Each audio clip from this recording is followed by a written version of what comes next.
Turkana County, member of Finance and National Planning Committee. Thank you, Chair. My name is Chief Oromodo Mangale, MP Lungalunga constituency, which is in Kwale County, a member of this Committee of Finance and National Planning. Thank you. Good morning. My name is Umu Kasim. I'm the County MP for Mandera and member of Finance and National Planning Committee. And CPA Julius Ruto, member of Parliament, Keses constituency, and a member of the committee. Member on my left side. Thank you, Chair. I'm Joseph Oyula, member of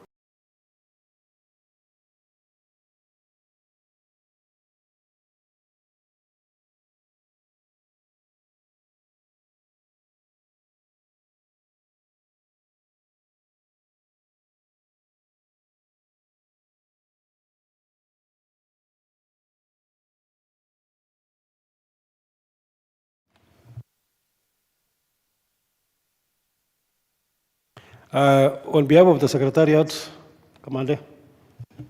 Thank you, Chair. My name is Beson Commander, Clerk Assistant. Thank you very much. Now we'll come to our guests.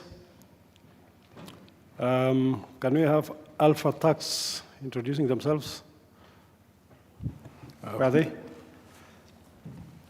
Morning, Honorable Chair. Yeah. Oh, okay. Yeah. Morning, Honorable Chair, Honorable Members. My name is Thomas Nyakiamo from Alpha Tax and Business Advisory Services. I'll allow the rest of the team to introduce themselves. Good morning. My name is Masi Mawia from the Alpha Tax team. And I'm Martin Gitonga from the Alpha Tax team. I have MAK and partners, advocates. Where are you? Introduce yourselves. Good morning, honorable members. My name is Wangoi Mwaneki from Mark and Partners Advocates. Good morning, honorable members. My name is Wangoi Karuga from Mark and Partners Advocates.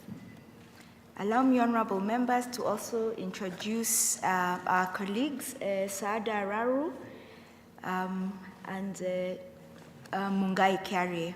Chair, I think point of order, because Parliament is also procedures and also records, it's very important for any participant to introduce him or herself. Allow them to say that. I think they, maybe because of the mic. Where is the...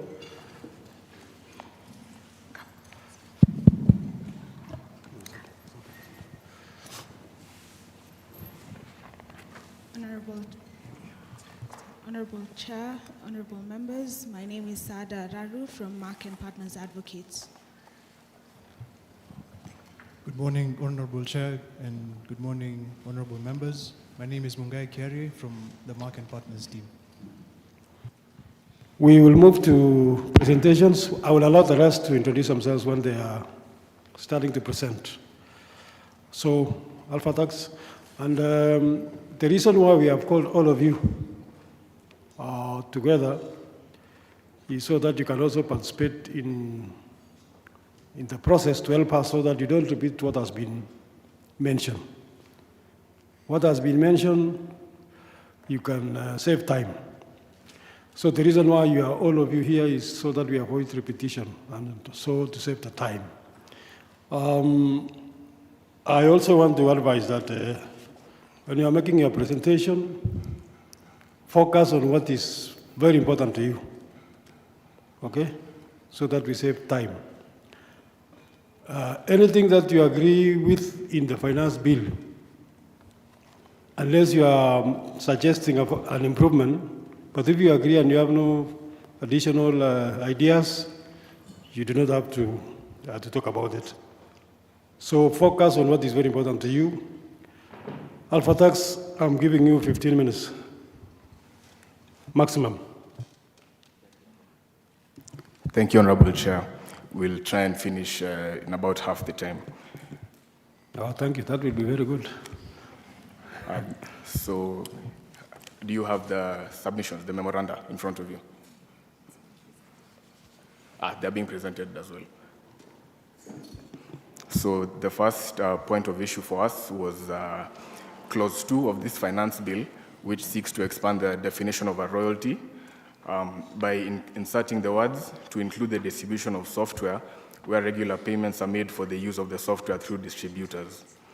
So our ask with respect to this proposal, with respect to this clause, is that it be removed from the bill because it goes against international best practice with respect to the definition of royalties. So typically royalties are charged on right of use or transfer of IP rights. And there is a recent High Court case, the Landmark 7C's case, which spoke about this, where withholding tax on software is typically where this is for not the end user. It's not the end use. So to impose this withholding tax on distribution would impose a very high cost on the taxpayer, because now imagine the volumes also of distributions. To impose withholding tax on each and every one of them would render these transactions very costly on the taxpayer. So our point is that this proposal would discourage digital innovation, Kenya being a digital and financial hub in the country. And so for that, in that regard, we would like to request this honorable committee to consider removing this clause and to retain the withholding tax only on the software itself, not on the distribution. Secondly, this expanded scope of significant economic presence tax, being clause 6 of the finance bill, the proposal seeks to remove the threshold of 5 million on non-residents, and also to insert the words over the internet or an electronic network immediately after the words carried out over. So previously this applied only to digital marketplaces. Now it has been extended to the internet, which we don't have a problem with. Our point of issue is where the 5 million threshold has been removed for non-residents. And our point here is that it will end up reducing or making Kenya as an unattractive technology destination for a lot of these startups who might not have, they might not be dealing with such significant revenues in the first years of their operation. Thirdly, to clause 8 on the provision on allowability of expenditure for a public sports facility. So your proposal is to retain as it is in the law now? Yes. Okay. And thirdly, on the repeal of the provision on allowability of expenditure on public sports sponsorships. So we agree with the proposal to allow the expenditure on public sports facilities. Our issue here is where the proposal is to remove the allowability of expenditures for public sponsorships, because Kenya being a growing sporting hub, we have our CAF that we are aiming to host in the next couple of years, and the government's CBC aims with respect to growing sports and arts in the country. We feel that to deny the sponsorship expenses for sports will disincentivize large organizations that would be willing to invest in sports in the country. So for that reason, we would be seeking an amendment of that clause to retain allowing the expenditure for sports facilities, but to remove the deletion of the provision for sports sponsorships. And lastly, on the restriction of carry forward of losses, being clause 8, B, and C of the finance bill, the section proposes to restrict the limit of carry forward of losses to 5 years from the time when they were incurred. Now, in capital-intensive businesses like manufacturing, typically in the first years of operations, they incur quite significant expenses, and to limit the allowability of the carry forward of losses, and again, in the case of uncertain or improbable events like COVID-19, the indefinite carry forward that currently exists allows them a buffer so that they are able to deal with these economic shocks. So our position is that to remove or to limit this carry forward of losses to 5 years would have a net negative effect on most of the industries in Kenya, which we are also trying to grow. And again, to compare with Uganda, they have a similar provision, but beyond the 6 years, they still allow the carry forward of losses, so only at a lower rate. So our ask is, in the first instance, if we could just allow the indefinite carry forward of losses, or in the alternative, to allow at a reduced rate, but still to allow entities to carry forward their losses. Thank you. You are done with your presentation? You have already done your time is almost up. Proceed. Okay. Our fourth submission is on clause 27. That is on investment deduction and capital allowances. The bill proposes to delete section 1A and section 1B, or paragraph 1A and 1B of the second schedule, which provides for investment allowance deduction of 100% on investments outside Nairobi and Mombasa at a rate of 100%. Prior to 25th April 2020, the rate was at 150. The bill proposes to delete this, and our ask is to have this clause removed. And this is because investment allowance has been a driving capital investment used by the investors. And because of this, they have used it to make plans and deploy resources outside these major cities. Now, repealing it weakens the investors' confidence, and it signals the inconsistency in our policy direction. And we've seen that equitable development remains one of our top agendas for Kenya. So our ask is to have this clause deleted. Additionally, these major cities are currently there's a lot of over-concentration, and there's training of resources in the cities. And if this clause is removed, this means that people will now focus on just investing in Nairobi and Mombasa, and it hinders the overall productivity and quality of life, while the rural areas the resources in the rural areas remain underutilized. Our fifth submission is with respect to withholding VAT. That is clause 32 of the finance bill. So currently, the withholding VAT offset, any excess contribution with respect to withholding VAT by the taxpayer is allowed as a credit on the VAT payable for that specific month. Now, the bill proposes to delete this and requires the taxpayer to apply for a refund. For this, our request is that this clause be revised, because requiring the taxpayer to apply for a refund for withholding VAT, it imposes an administrative and compliance burden on them. This is required, they'll require tax agents to support with the refund, and also the time spent will be long, considering this is time they would have spent in carrying out their core business and generating income that would also lead to increased income tax. Secondly, when this withholding VAT, if the requirement is to apply for a refund, the taxpayer will have already paid 16% of the VAT, and the person paying them will have withheld 2%. So this makes the amount payable will have been 18%, and this restrains the cash flows of the taxpayer. Therefore, we kindly request that the current provision of applying withholding VAT to reduce the VAT payable to remain as is. Our sixth submission is in respect to the expanded definition of the digital lender.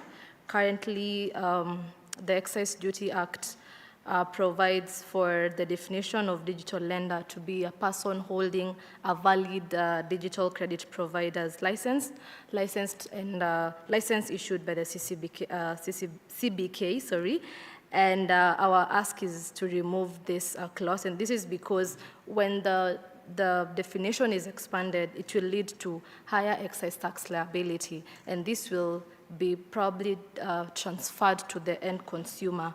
And as we've seen, these digital lenders, they oftenly serve the underbanked on the financially excluded population, and therefore this increases the cost of credit, and it goes against the promotion of financial inclusion, especially to the low-income earners.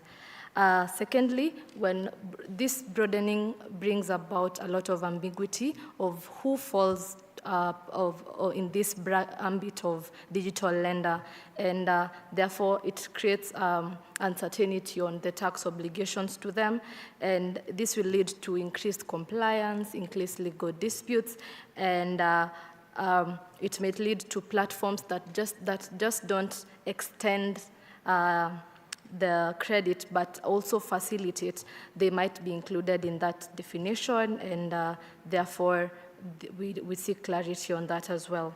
Lastly, our submission is in respect to the agency notice, that is clause 47 of the finance bill, and specifically with respect to subsection 14E of section 42 of the Tax Procedures Act, where the bill proposes to delete it. And currently, the Act provides that the Commissioner shall not issue an agency notice if the taxpayer has appealed against the assessment specified in the tax decision.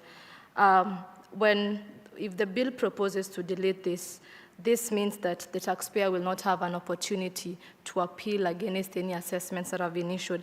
And this goes against the taxpayer's right to fair administrative action as provided under Article 47 of the Constitution. And this also goes against the taxpayer's right to appeal and right to a fair hearing. Therefore, it weakens the effectiveness of the appeal process. And the taxpayer will be forced to pay taxes that might not be due, and in that regard, we kindly request that that specific section, subsection 14E, remain as is. Thank you. Our next proposal. Please take 3 minutes. Okay, thank you. The next proposal is in regards to the Tax Procedures Act, clause 52, which talks about the data management system. The bill proposes to delete the section that controls or puts to check KRA that personal data is not exposed. The deletion of this clause will lead to KRA having access to personal data of individuals, and this personal data can be used against them in different cases. We also see that this will pose a challenge when it comes to investment, because businesses that have already set up in other countries will not be willing to take part in business in Kenya because of the open access to trade secrets and other proprietary information that will have to be exposed by the taxpayer to KRA.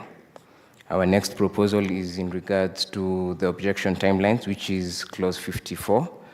The bill proposes to remove the bill proposes to change the way that we count the days for objection timelines, and this will now exclude weekends and public holidays. This was something that was introduced in December by the Tax Procedure Amendment Act, which has been very good for taxpayers as it allows them adequate time to get the information that is required for the objection.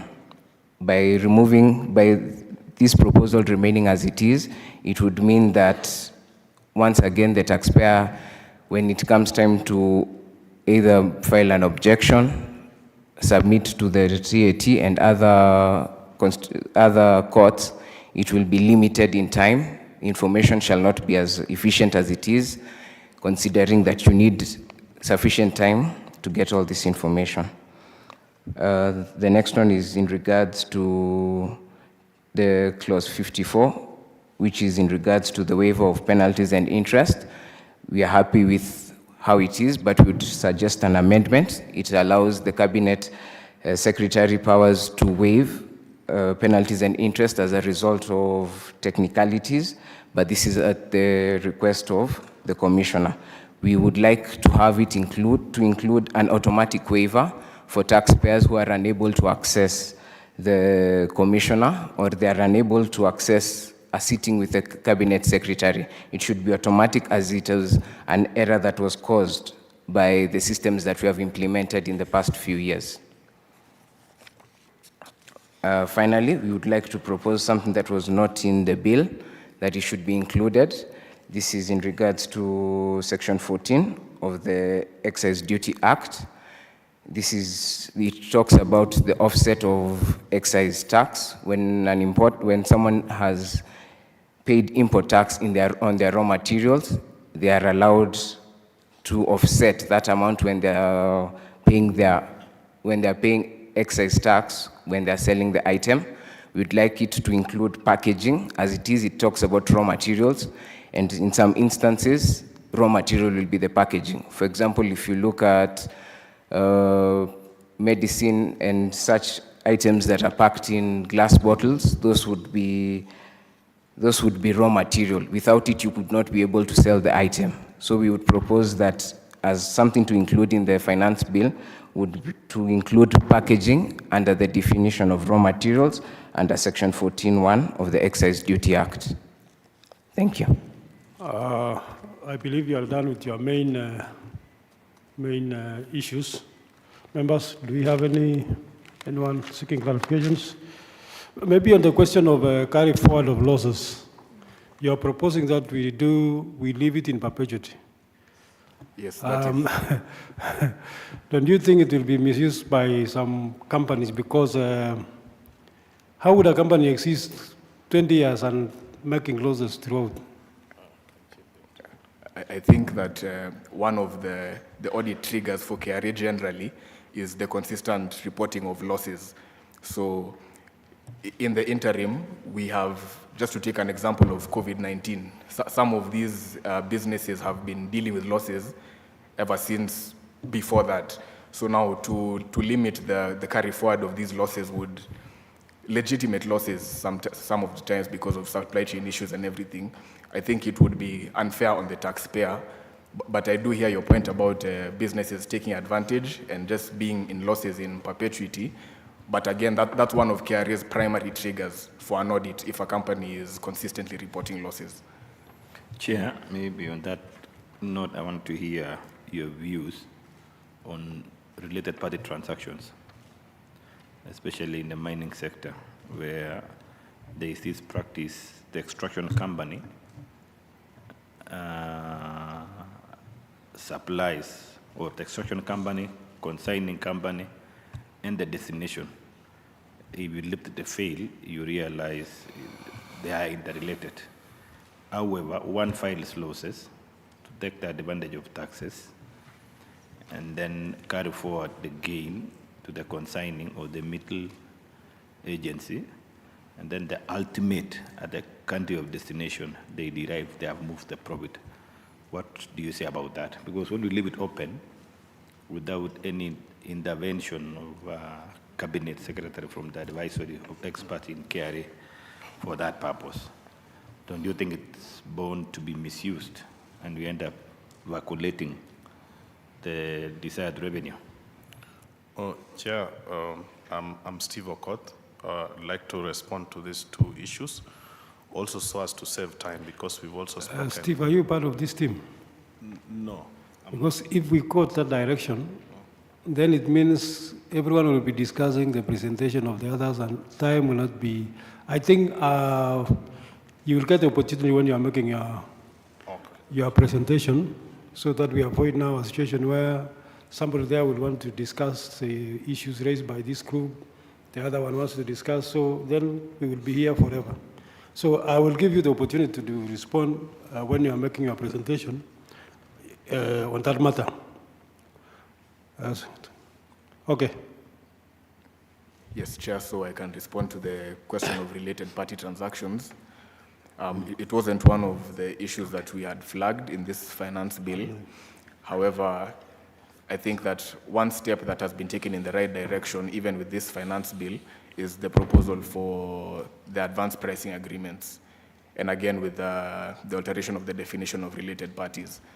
So I think these are some of the loopholes that these two provisions are seeking to close, where prior to engaging in these transactions, or where they've already been going on for a number of years, the commissioner is intimately involved in knowing exactly what is the role of each party in these transactions. So thank you very much. We have heard you. We will consider your proposals at the relevant time. Asanteni sana. Thank you. So you can take your leave. You can take your leave, or you can listen to the others behind there. MAK and partners, I am giving you maximum 15 minutes. Stay focused to your important issues.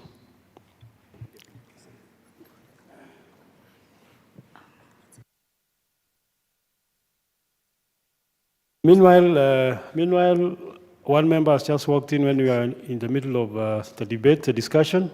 Let me give him time to introduce himself. Chair, I've been here since last week. You just came today.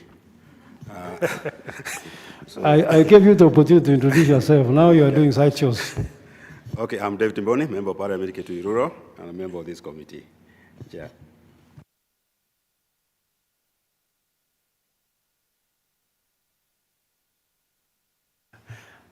So please proceed, and please try to keep time. Thank you, Mr. Chairman and honorable members. So the first proposal in our submission is on clause 47M5, which proposes to delete section 4214 subsection E of the Tax Procedures Act, which prohibits the commissioner from issuing a notice where a party has filed an appeal. And looking at the provisions of section 42, it empowers the commissioner to collect tax from a person who's owing money to a taxpayer. So just to give context, I know my predecessors, Alpha and Tax, have submitted on that issue. But also just to give a bit more context, if this proposal is then allowed to pass, what that will then mean, and if it is passed and it doesn't provide how I will recover this money where a third party has complied with that notice, it then means that I will have to go through the very lengthy and rigorous process of going through going through a refund application. We know how rigorous that process of refund is. It entails conduct of an audit. Over and above that, we know that the government always has a shortage of funds to facilitate timely refunds. So what then that means, if then I'm successful in my appeal, it means then that my appeal would be rendered nugatory, and I would be denied the opportunity to enjoy the fruits of my judgment. So we are proposing that this provision be deleted, and that the proposal be deleted, and that section 42, subsection 14E of the Tax Procedures Act be retained as it is. Moving on to our next proposal, again, this is clause 52, which then proposes to delete section 59, subsection 1B, section 59A, subsection 1B of the Tax Procedures Act, which prohibits the commissioner from accessing data that relates to trade secrets or private data. Now, looking at our constitution under Article 31 of the Constitution of Kenya, we see that it's one of the rights that we enjoy as citizens of Kenya under the Constitution is a right to privacy. And this right to privacy is further safeguarded under the provisions of the Data Protection Act. Now, by allowing the commissioner to have such unfettered power to sort of access trade secrets, and when we talk about trade secrets, we're actually looking at intellectual property. It is almost requiring somebody who's enjoying a copyright or a patent to sort of allow the commissioner to access that data. When it comes to personal data, this is data of an identifiable natural person. So this is data, my personal data, your personal data, and it could be anything. It could be your will, it could be medical records, it could really be anything. So again, we are proposing deletion of that proposal and retention of section 59A, subsection 1B of the Tax Procedures Act. And for the reason that if the commissioner is given such a broad power, this power, unless checked, is subject to abuse, and the power must then be checked against what we refer to as data minimization and data limitation, which are under our Data Protection Act. And what that means, when it comes to personal data, commissioners must be very limited in terms of the kind of personal data that they are seeking. Secondly, they must be called to justify as to why they require this data. Otherwise, it is almost giving the commissioner powers, it is almost like the commissioner is going fishing and is casting a wide net without really looking or knowing what kind of fish they want to catch, right? So in that net, they will get prawns, they'll get lobster, they'll get sharks, they'll get whales, and once they get that, they have no idea what they want to do with this data. So if that power is given to the commissioner, then it must also be checked, and then there must be proper guidelines. And I think the commissioner this proposal in being proposed does not even say then what systems the commissioner will have in place to ensure that this data doesn't leak to a third party. So you can imagine, I think I learned this, and I think there's no, privacy issue around it. The only people who know what makes Coca-Cola, there are only 3 people, and they never fly in the same aircraft.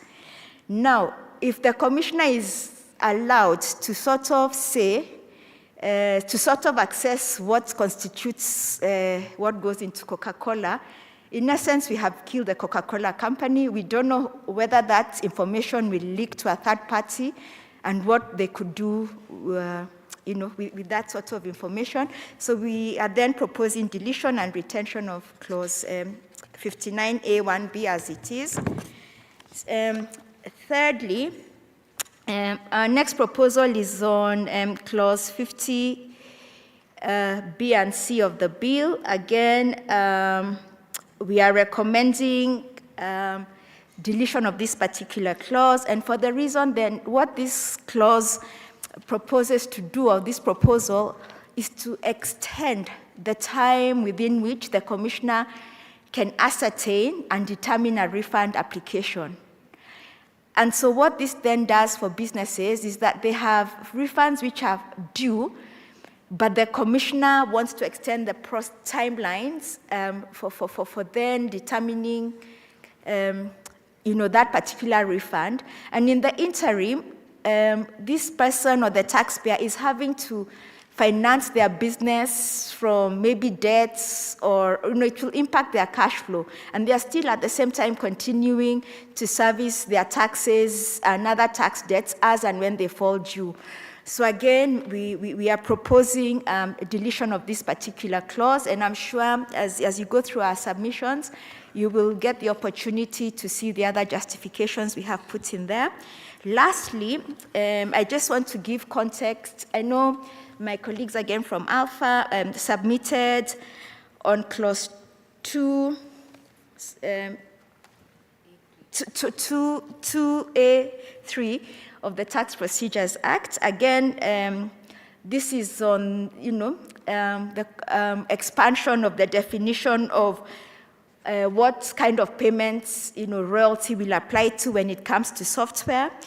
Again, we have put our justifications in there, and just to add to what Alpha had said, I think it's very important to understand that as an intellectual property owner, as an IP owner, I have a right to give 2 things. I have a right to give a third party a right of use, and I have a right to give a third party a right to use. Now, there's a distinction in those rights. When I give a right of use, in essence, I'm allowing that third party to use my software, to do upgrades on it, to even innovate, and over and above that, I give them also the economic value to that software so that they can now sell it as third parties. So basically, when I give them a right of use, I am putting them in the same position as myself being the intellectual property owner.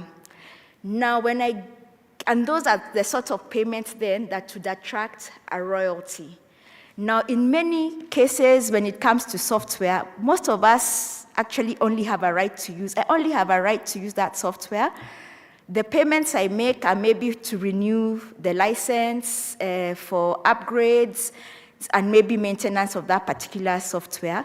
But the right to use that has been given to me by the IP owner does not give me the right to economically exploit. So what KRA is trying to do, and we touched on the case of 7Cs, which you'll be able to read in the submissions, is to expand the definition of what is subject to royalty to include a right to use. So then it would mean, like many of us have Microsoft licenses that we use on a day-to-day basis, it would in essence mean that I would be paying royalty on the use of that Microsoft license. So again, we propose deletion of this particular clause. Thank you, members, and I will allow my colleague Wangoi to also just touch on a few of the provisions. And your 15 minutes is almost, so see how you can do it in the next 3 minutes. Okay. Thank you so much, Chair. Honorable members, my name is Wangoi Karuga from Mark and Partners. Seeks to amend Section 15(4)A of the Income Tax Act that talks about carried forward of losses. And I will explain to you how losses impact electricity. So, Honorable Ruto asked the predecessors here how companies have abused this indefinite carried forward of losses. But at the same time, we have honest businesses that have made significant investment in their businesses in millions of dollars, which would translate them to being in a tax losses as a result of that capital-intense project they are in. An example is one of our clients who is in the renewable energy space. The investment is around $315 million. And what that means is they will be in a tax loss for more than 10 years just because of their investment and the capital allowance that they receive as a result of that investment. And because this client is in the renewable energy space, they have negotiated a PPP for supply of electricity to the national grid, to Kenya Power, that will buy and supply to the nation. What happens is if these losses are restricted to the 5 years that the bill proposes, not beyond that, and these losses are lost, then they had factored it in the pricing of the tariff, the electricity tariff between themselves and KPLC. So what will happen is the forfeiture of those losses would mean that the PPP is renegotiated and the tariff prices go up. And these are players in the renewable energy space who we require to supplement and to also assist in the supply of electricity. So if these losses are forfeited... Maybe, Chair, allow me to interject, and very interesting, and I'm listening to you. You use an example of an investor who has made around a huge initial outlay of around 315. Yes. What is the payback period or NBV just for that purpose? Because no investment goes without an objective, and it's all about time. If you spread future cash flows and discounted cash flows, how long, what is the payback period to be lucrative, to be viable for that indefinite losses, you know? What is the motivation? I don't know whether you have information to that.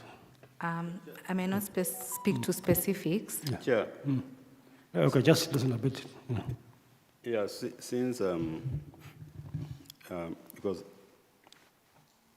Honorable Ruto has asked that question, you know, I've been wondering, most of these companies which are enjoying this kind of carried forward losses, have you been able to really look at other incentives which these companies are enjoying? Because there are very many, and I think when you are coming to present, don't look at one issue. To me, you should look at how many others. For example, there's a VAT exemption of anybody who is investing $2 billion and above. There's other incentives for companies investing 250 million shillings outside Nairobi and Mombasa. You know, you see, what we are trying to do as a country is to reduce tax expenditure, which by 2023, it was 510 billion shillings. So I think just advice, when you are coming on to push some of these things, I think it's better you do a better research so that now you can look at other incentives which these companies are enjoying. There are some companies which have been in existence for 10 years. They have never declared any profit. And we start wondering, 10 years down the line, the company, how is the company existing if it does not make investment? Somebody came here and said, you know, this one, it is going to kill Gen Z. And we know Gen Zs are very impatient. You cannot even go for 2 years if you are making losses. You close the company and start another one. So my advice is that, because I know Steve, we have been in Steve for quite some time. And Steve comes with a very, with the data to put his case. So I know you are Gen Z, but when you are coming, Quite. you need to learn from. Thank you very much, Chair. Yes. Honourable members, I think let us give our time to finalize a submission on that matter. And I do not know whether you have the information on the NBP for what has been asked by Honourable Ruto, but you can proceed with your presentation. Okay. Yeah.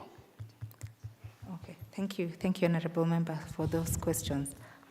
So as to their return, I might not speak to specifics, but to your point on this kind of incentives, and this is a sector that has been given all those incentives, and I agree, and that is part of our submissions this morning. But there's also part of why these incentives were given to these sectors. And we are cognizant of the tax expenditure, but at the same time, it's a very thin rope between, of course, the tax expenditure and the loss in revenue versus the other extrinsic and economic factors behind this kind of investments.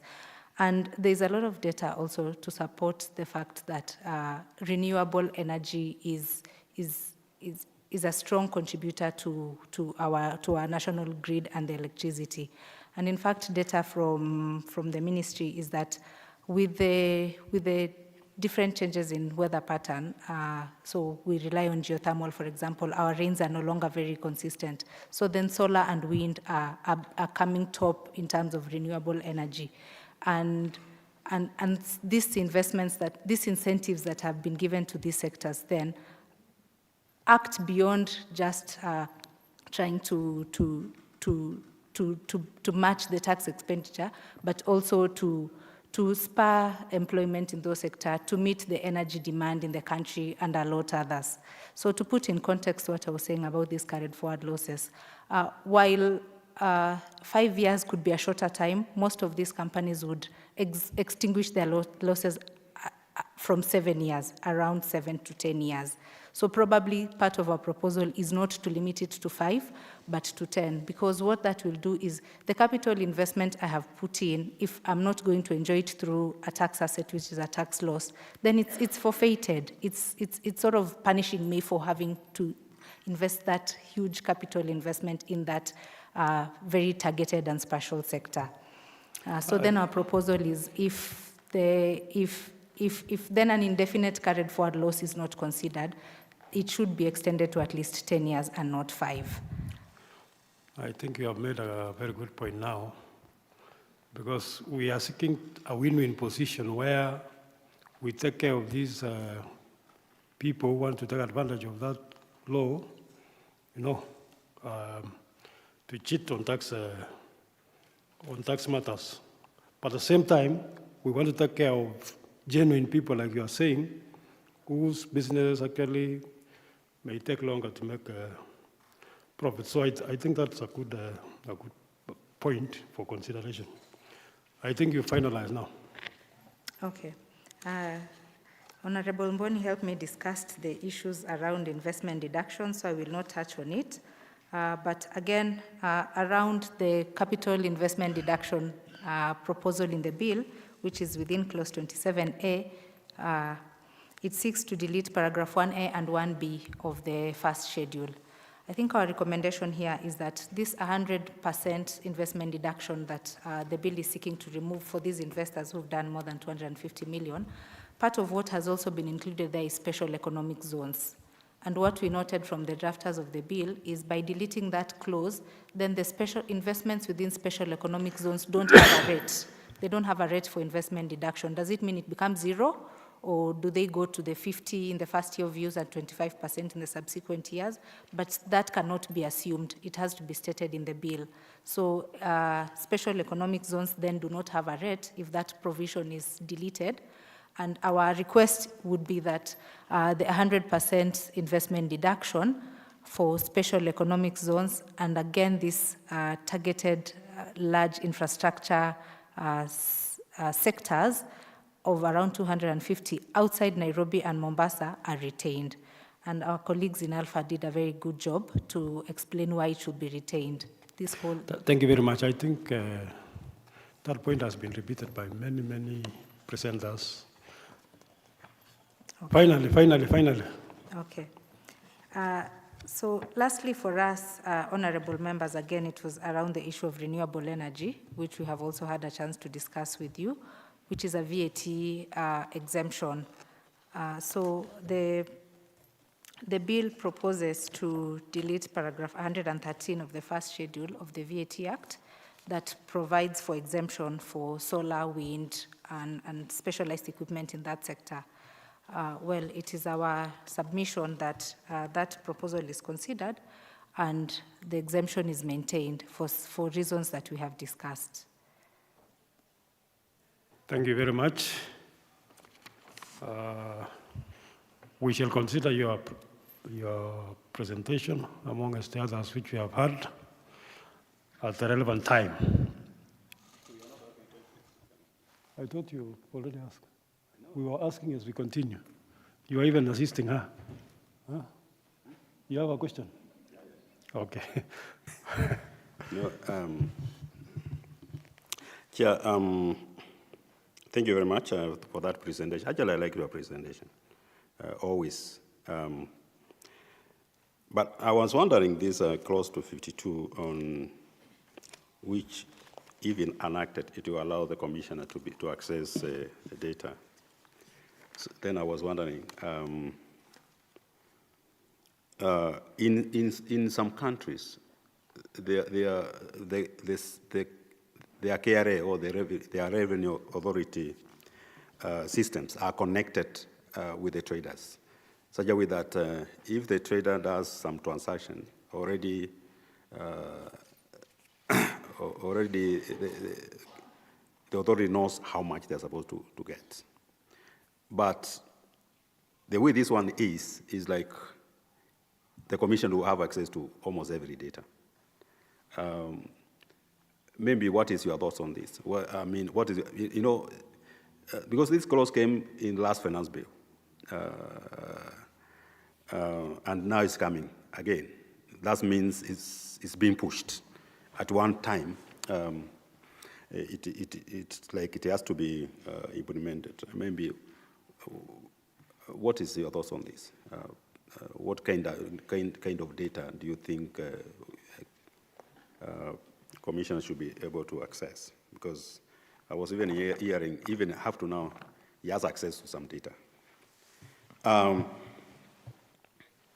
Clause 52, B and C, the shift from 90 days to 120 days. My question is, even if it's 90 days or 30 days, are traders able to get that data, get their refunds within that time? Are they able to get that? Because when you look at that clause and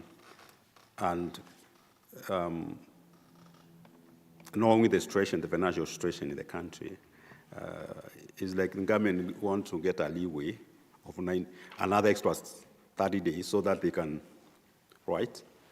So, but my question is now the trader even getting that refund within that 90 days now? If they are not getting, even if we extend to 120 days, there is no effect. Because there is no effect. so I'm not really thinking about that. The other one is clause 8C, which we have discussed. And but I was just wondering, and it's good if we can really be very specific. We consider sectors which are capital intensive, not somebody who has started something somewhere and want really to enjoy the carry forward losses. Really we consider like somebody who is doing a wind pump, right? Exploration of oil, that takes a lot of money. And times you can even do that and you don't even get it.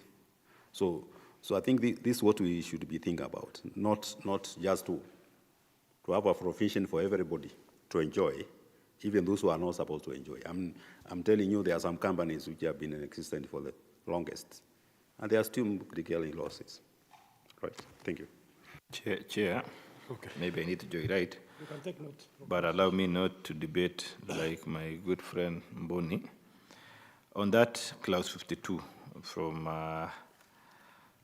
the presenter studies, MAC, is it Partners Advocates? Do you think having a proviso to define the meaning of the word business secrets would help limit the commissioner from accessing unnecessary data?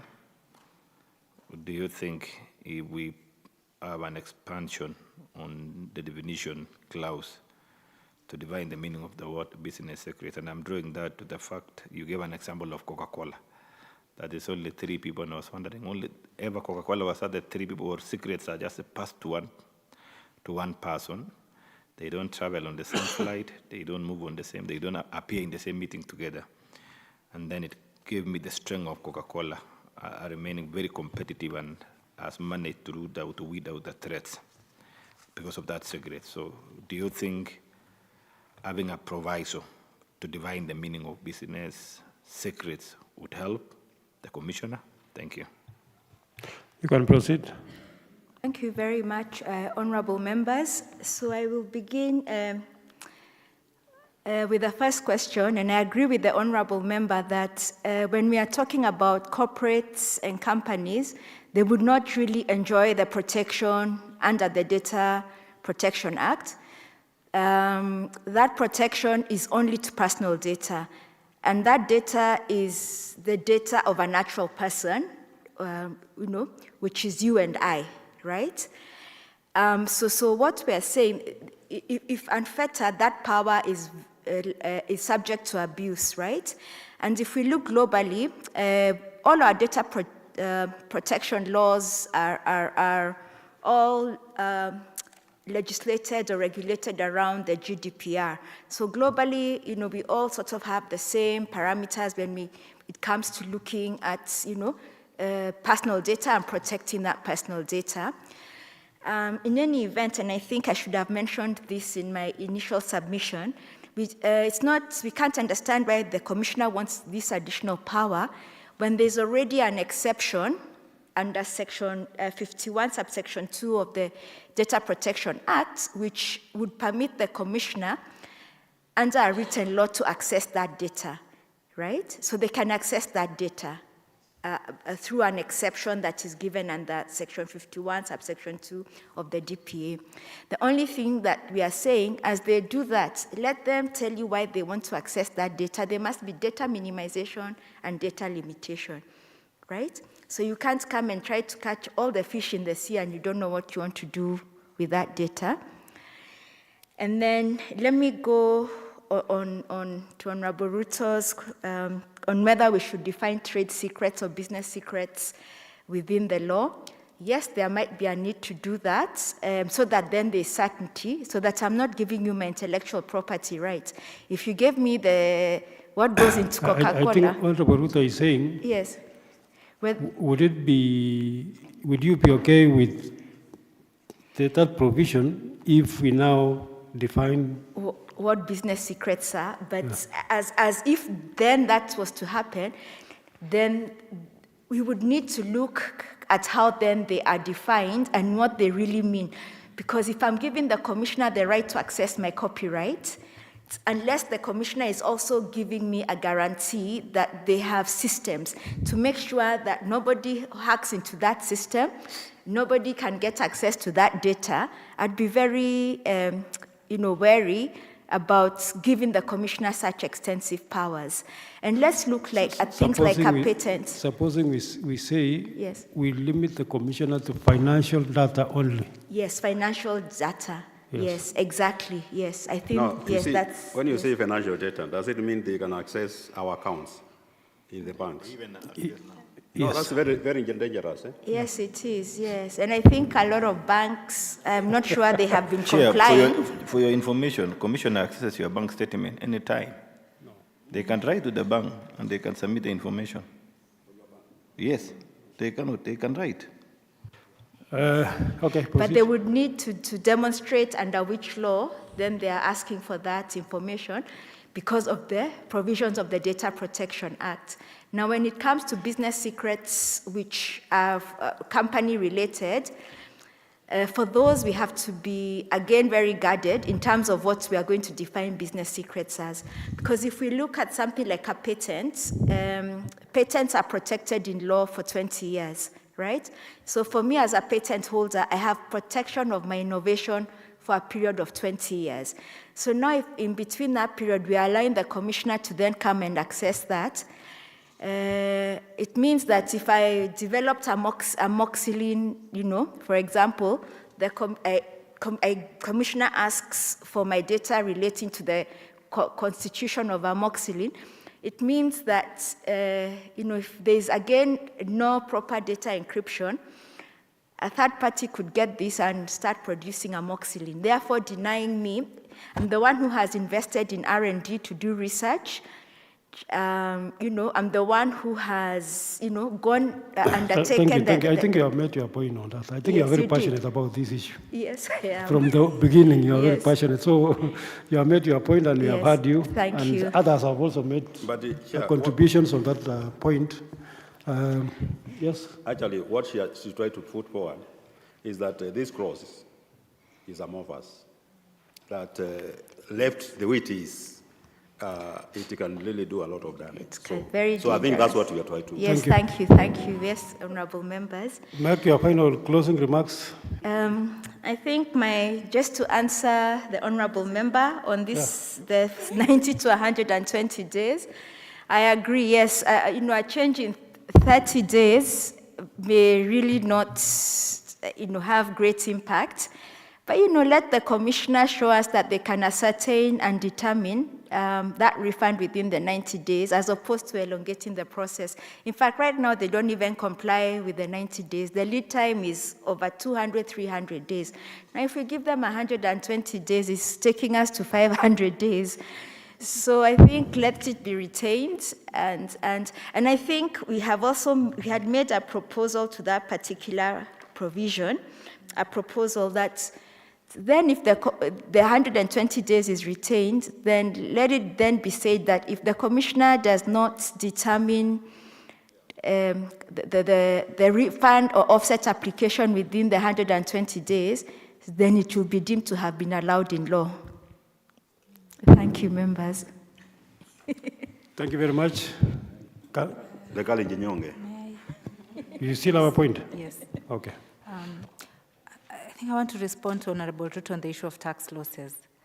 So you see, businesses have been in perpetual or making these tax losses as a result of a gap that we had in the system, because your expenses were higher than whatever you are selling. Which gap e-teams has really sought to address, because now with e-teams, your expenses have been transmitted to KRA and they can be verified, and you can't have fictitious expenses, what we had around the VAT fraud. So then it really limits non-qualifying businesses from carrying forward losses. And another trigger of a tax loss is just really investment deduction. I have made a huge investment, and the law allows me to get capital allowances and investment deductions, which is a deductible expense. So that would get you to a loss. But the other loss of businesses just having losses where they don't deserve, one of the solutions around it has been e-teams, where now you can just, buy invoices and say, these are your expenses and you want to claim them. So then we will see a position where these losses are only available to honest businesses who have put in the investment and they deserve to be allowed to enjoy that tax asset. I never wanted to engage, but I'm happy, and she's giving a good foundation to engage. But again, also let's not forget the principles of going concern, where you cannot have an entity that is going, even if deductible allowances as per the investment, wear and tear, of course, all of them are measured. Even business is measured within a given period. Any other business that is going to report losses, even by the time that allowance is a loss, then it means the business is doing poorly.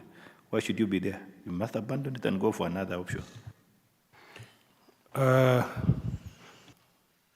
you want to respond to that? Okay, thank you very much. Can I have a video for 10 minutes maximum? 15. 10. Chair, you must be fair. You started president of 15, it remained 15. I know I said 10 for video. Because they said they only have 2 items to present.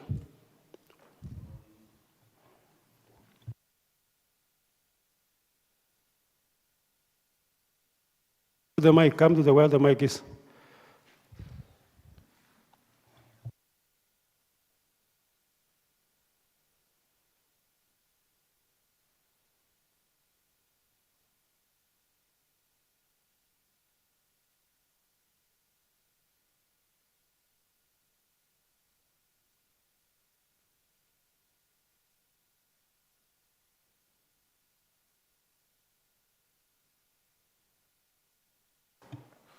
So I'll begin. My name is Steve Okoth. The first issue that I'd like to raise, I'll just have my presentation open for me so that I can go to the specific clauses. But even before that, the issues are pretty clear, and I'll just go straight to them. The first one is on affordable housing. Affordable housing is an incentivized program sponsored and supported by this government in partnership with the private sector. Most of the contracts that are in place are rigorously negotiated and initiated by the government, and then the developers are invited to provide capital for the development of these projects. They seek funding from banks and other financing partners, and the financial model for each and every one of these projects is actually approved by the State Department for Housing and Urban Development. So the prices that they are going to command from selling these housing units is pre-agreed in contract with the government. It's fixed. You cannot sell beyond a given figure, 3 million, 4 million, these particular units, you cannot sell it beyond this figure.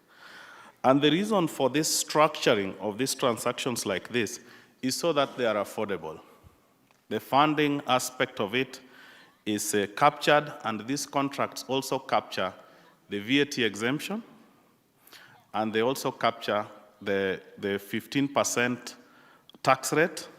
They capture the exemptions from import declaration fee and railway development levy. So all these incentives that are provided by the government are placed in the contractual negotiations with the developer at the time of the contract.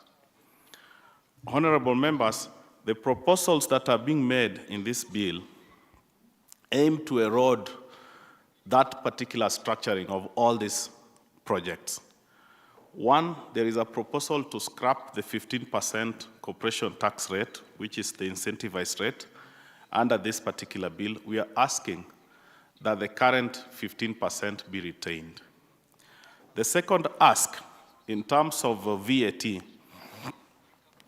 we are recommending our first recommendation for VAT treatment for supplies made to these particular developers for undertaking this project, that they be zero rated, subject, of course, to the approval, to the recommendation of the State Department for Housing and Urban Development through the Principal Secretary for that ministry, and then approval by the Cabinet Secretary of National Treasury, and then implementation by the Kenya Revenue Authority. There is a very elaborate and well-organized structure for ensuring that there is no loss of materials in this particular sector. The QS at Borax, which is a government entity, ensures that there is integrity in the data, and then it's approved by all these entities. We are proposing for zero rating of supplies of goods and services supplied to the affordable housing projects. If the committee finds zero rating to be painful, we propose that the 90-10 rule for claim of input VAT be reinstated. The 90-10 rule for claim of input VAT was very important because the bulk of the materials purchased by this project is steel and cement. And the suppliers of steel and cement could claim the input for supplying these exempt goods to these entities because supplies to affordable housing is less than 0.1% of their total output.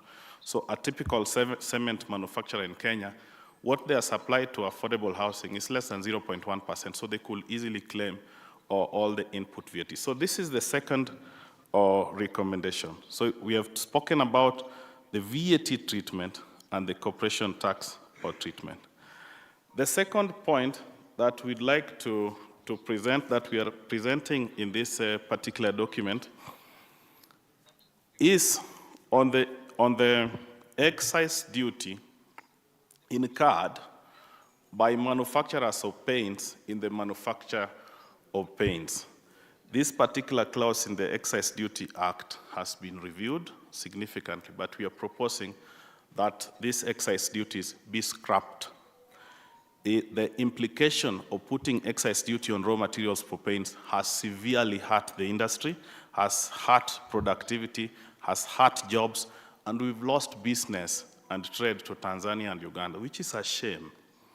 So that's the second proposal that we are making before this National Assembly. The third, most critical one, I'll not go to all of them, I'm just focusing on the key issues. The third is on the powers of the commissioner to grant withholding VAT exemption on special cases.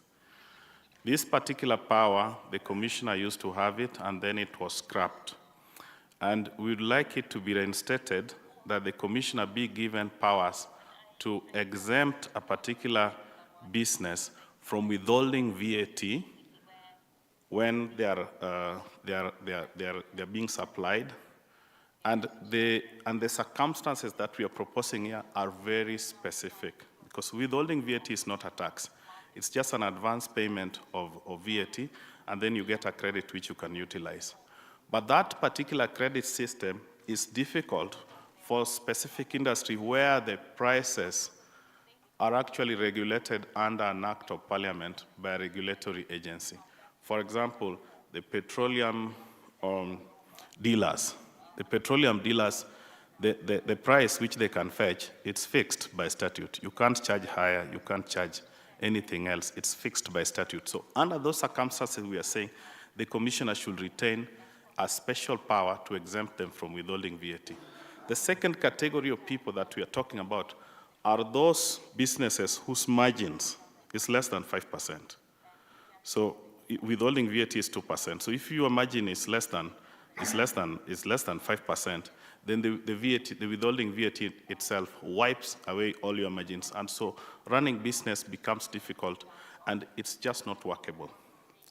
The third category are those businesses that are in massive input VAT credit position in the very first place. You've undertaken a massive capital project, and you have this input VAT in your books, and you are utilizing it over time. So any additional withholding of VAT is only increasing this credit without any output.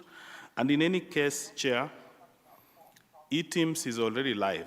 KRA can see all transactions and the VAT which is applicable on eTeams on a real-time basis.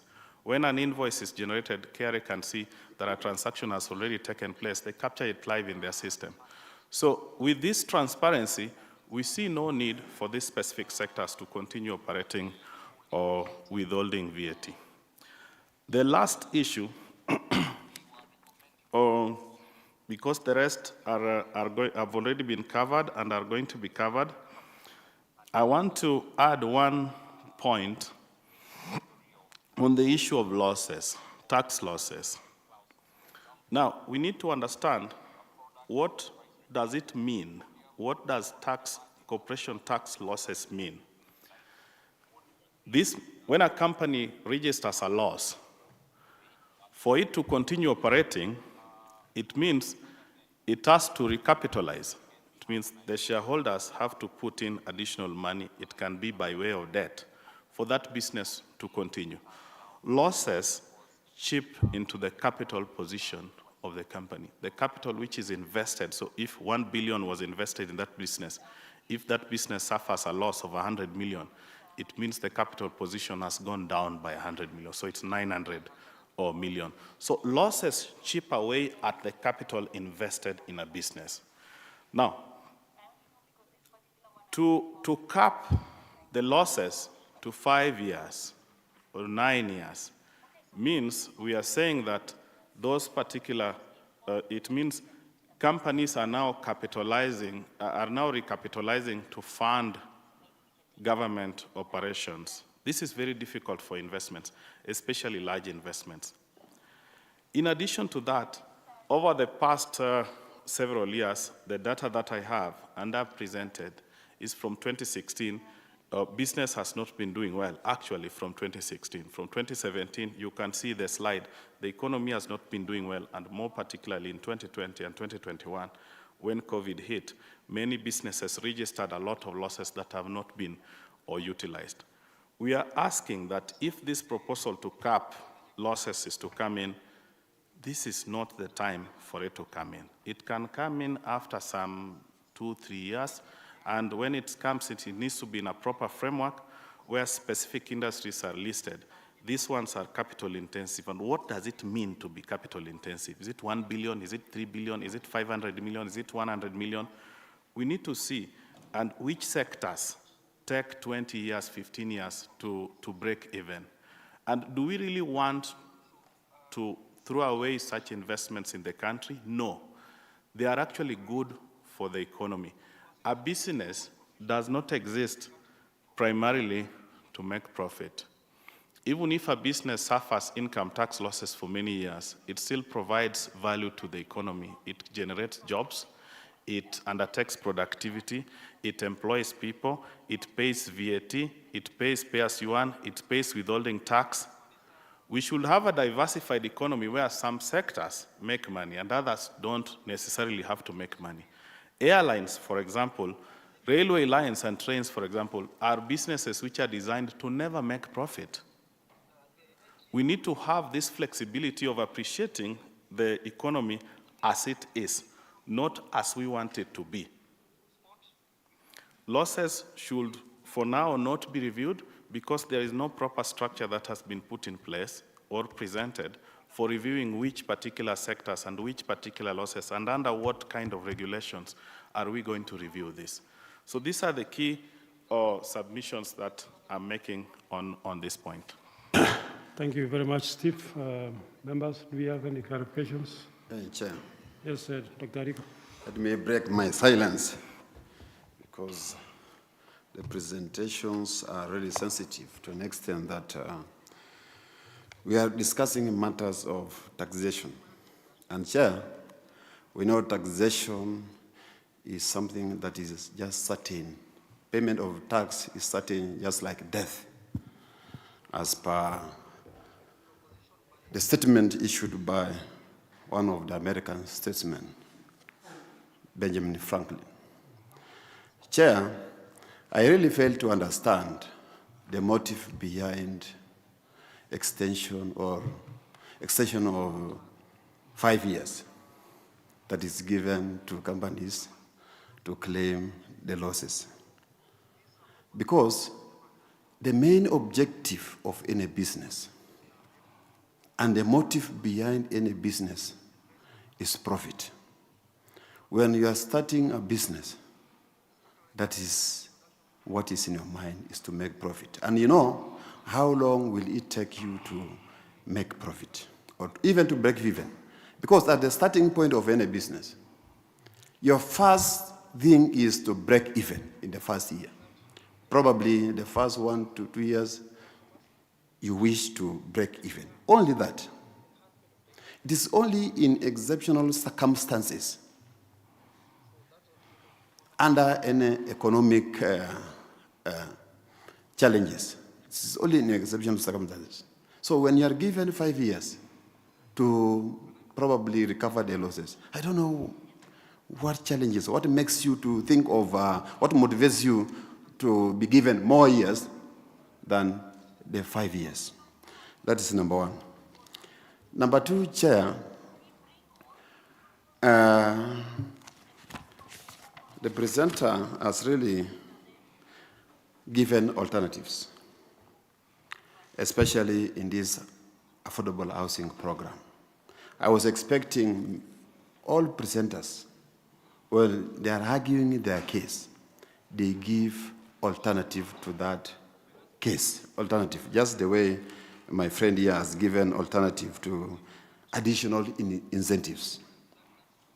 One is on investment deduction, even if investment deduction will not be applicable. And imagine, Chair, the government is financing these heavy investments by giving 150%. In fact, there was a time, was it in the last finance bill, that we gave investment deduction of 150%. The government has financed more by adding 50%. And still, you're saying the losses are there. Already, the government has financed you, your capital. So he has given the options, which is good. I want to appraise you on that. On this other, the power of the commission, I want to say that it is true that the commissioner, yes, when given an opportunity to exempt a particular business, but I don't know what controls will be there to this commissioner, because we know as human beings, there's need to have control over some of these people who are working for the government. And that's why sometimes back, we thought it is wise also the parliament to be included in the approval of some of these approvals by this institution. Thank you, Chair. I think, Chair, I think my seniors come first. No, just proceed. In the order of seniority. Okay, thank you for allowing me. I remember when I raised that issue of related party, you you were taken up to respond to it. Yes. I don't want to repeat what your friend is introducing you as my friend, so I don't know how comes your friends. Maybe because we are here together. This issue of in the party, the interrelated transactions, where if you happen to lift the veil, you will discover a chain of companies. And if you draw the line, it links to one person or to a specific people. But the behavior, the character is all different here. What is the compensating element of these perennial losses you are filing by one entity, if it is not a question of tax planning, and you still want to remain there? Someone had said some investments are futuristic, that you incur expenditure like exploration, like I'm sure Talo oil. They took some time in Ngamia 1, where it comes from, exploded. I'm sure the cost there might be huge. But then, exceptional of that, what is this motivating you to remain in that business for 10 years filing losses? Because when you say indefinite, I agree, 5 years might be too short for some specific, but somebody is pushing for indefinite loss carrying. I mean, we are at loss. Thank you. Chair. Honorable Boni. Chair, let me thank Steve for that presentation and the proposals which he has given, in particular clause 8C on carried forward losses. And I think the way he has put it, I think that's the way we need to think about it. We have a structured way of looking at it. And I mean, I'm just thinking about the company which has been drilling oil in Turkana. I don't know how many years they have been there. and they have not even started operation. So I think that's the kind of thing we should be thinking about instead of thinking of small companies which are being declared losses all through. But Steve, looking at the issues of affordable houses, the housing sector, for example, we are talking about affordable housing because government has got involved to it. But you have to know two things with the government. One, they are not buying land. Land is cheap. It's actually free. Two, they are getting free capital. They are not paying interest and all of it. So what I was thinking about, when you look at clause 59 of this bill, it talks about reducing the export promotion levy on billets from 17.5 to 10%. And you remember this levy which we imposed 2 years ago, the finance bill of 2023, yeah. And why I'm saying this is that because of that, you saw the cost of the price of cement, iron going up. Yeah. So when you are looking at the whole housing, I think we need to look at not only what you are seeing here, but also look at the challenges which are making the houses not cheap. Look at the raw materials, look at the approvals, how long does it take to get approval? You may want to start a project like this, but to get approval, how long does it take? Look at the land transactions, and also the landlord income tax, right? Mm-hmm. Is it favorable to the landlord? Is it favorable to people to invest in that? So I think when you are looking at the whole housing, I think we need not to think about the affordable housing which are being done by government.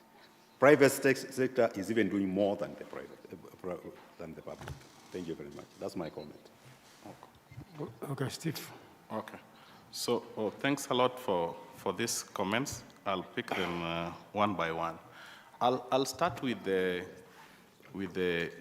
issue of transfer pricing and how it relates to the losses, which are then massive and gets carried forward continuously.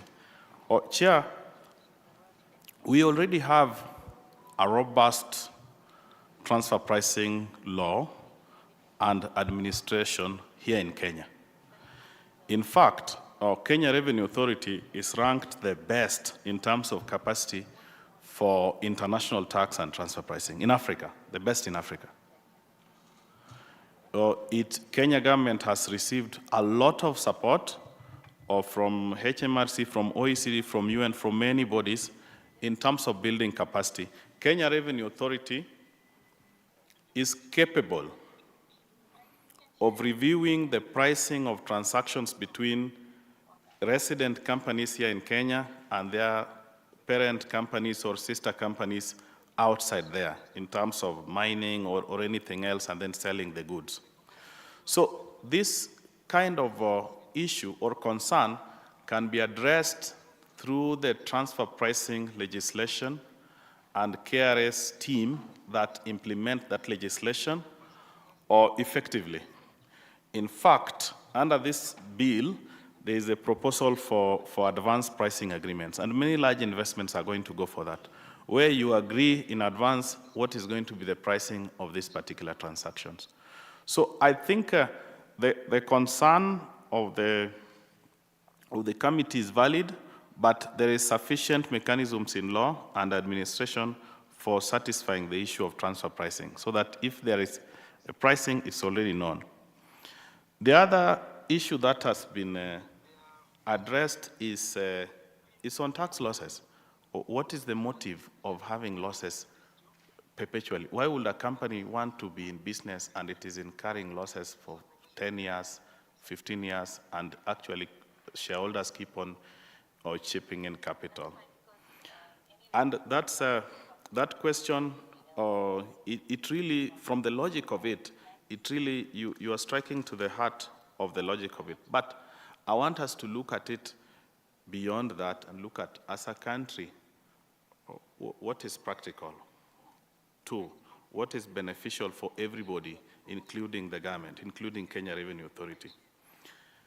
There are people who invest, but they don't actually break even. They expect to break even in 5-10 years, but it never happens. So the question is, should they close shop, or should they continue hoping and injecting capital and continue working in that particular sector, or they just close down? If they closed down day one, the damage to the economy will be massive. It's a question of, do we do what is logical, or do we actually look at our interests? Remember, somebody who is wise, who was my first boss, once told me, whenever there is a conflict between your head and your heart, which one do you choose? And he told me, you choose your stomach. You choose your stomach. As he is still presenting, I beg to understand that before you do any business venture, there's a need to do feasibility study or viability of that particular project or business. Yes, so it is true what you are saying, but if we shut these businesses down as parliament, if we shut them in law and say, no carry forward losses, you need to shut down, the impact on the country would be severely negative than keeping them in operation. We lose a lot of taxes, or pay-as-you-earn is a tax, VAT is a tax, that's where the massive taxes are. Withholding tax is a tax, so the government will instantly lose tax without gaining anything. And secondly, we lose jobs and we lose productivity. The harm that we will suffer is much more than if we actually shut these operations that are taking place in the market. And there are people who design their businesses not even to make profit. For example, if you want to run an airline, you don't intend to ever make profit. The business is done for some other purposes, but that purpose supports our country, it creates jobs, it enhances productivity, it pays suppliers, it pays taxes on a regular basis, and we need to have that flexibility where we allow good things and we also allow other things which are not necessarily as good. The harm to the economy would be massive if we put this particular clause. I think that is a threat, Mana. That sounds very threatening. I think he has made the point, and we have living examples. Yeah. Kenya Airways, we keep the money. Chair, you are using the wrong example, because Kenya Airways, we give every other time exchequer through the budget to bring it back. But because the motivation, the countries look at it as a very strategic to position the country. That is exactly what he's saying. But for business, what is the motivation? That is exactly what he's saying. There are some businesses, not all businesses are designed with a profit motive. Not all businesses are designed with a profit motive. Yeah. Maybe it's not a business. It is only government which does not have profit motive. In my soft, the information, the data that I've provided in soft really brings a lot of depth into this. This is a factual issue in economics, not just in Kenya, but globally. It is the reality. If you shut this, the consequence to the country will be dire and negative. So sometimes you have to tolerate bad things so that the whole system can run. Like you can have a child who is a drunkard, but you don't chase them away from the family. If they die, the whole family will suffer pain. You see. So you said when there is a conflict between the heart and the brain. And the head and the brain. You choose where? You choose the stomach. So the stomach for the country now is the general benefit that we are getting from these players. That is the stomach of the country. The head is that this is wrong, their business model is wrong, and they need to be brought to a close. That's the logic. But the interest of the country as a whole and of the people who work in these businesses is much more heavy than the common sense. Move to the other, are there any other clarifications? Oh, Yeah. there was the mention by Mheshimiwa Mboni about housing, and it's now left. It's true, the majority of the players actually are not government. They are private players, but land, for most of them, the land is provided by the government. So it's a joint venture between the government and the private developer. That's the fact. But the point that I was raising, why we need to continue incentivizing them, and I don't need to go to the value chain of the benefit of this program, because it is a government-sponsored program, and the value has been immense in the country. The contracts that are in place for affordable housing, I have been involved in negotiating these contracts on behalf of developers and the government. They really ring you to the margin. You only earn very thin margins from these affordable housing projects, because you cannot sell the units at market price. You have to sell them at the affordable price. And you are boxed into this. You are a private developer, but it's a joint venture. You have to sell it at a particular price and only to a particular segment of the market. Like myself, because of my income level, despite the amount of work that I've done in the affordable housing space, I'm not eligible to buy a single unit. So only specific people in the community can access these opportunities, and only at a certain price. If we tamper with the tax framework, because this tax framework is already factored in the simulation, to come up with that price, tax incentives have already been included there. If you tamper with it, then this entire affordable housing sector or program will actually come to an end. And this is not really in the best interest of the country. When I looked at it, I said this is a situation where the left does not know what the right is saying, or the tax policy is contradicting government or policy, and they need to be aligned. This is a good project. It should not be harmed. Thank you, Steve. You have made your point. Let me have Institute of Public Finance. Then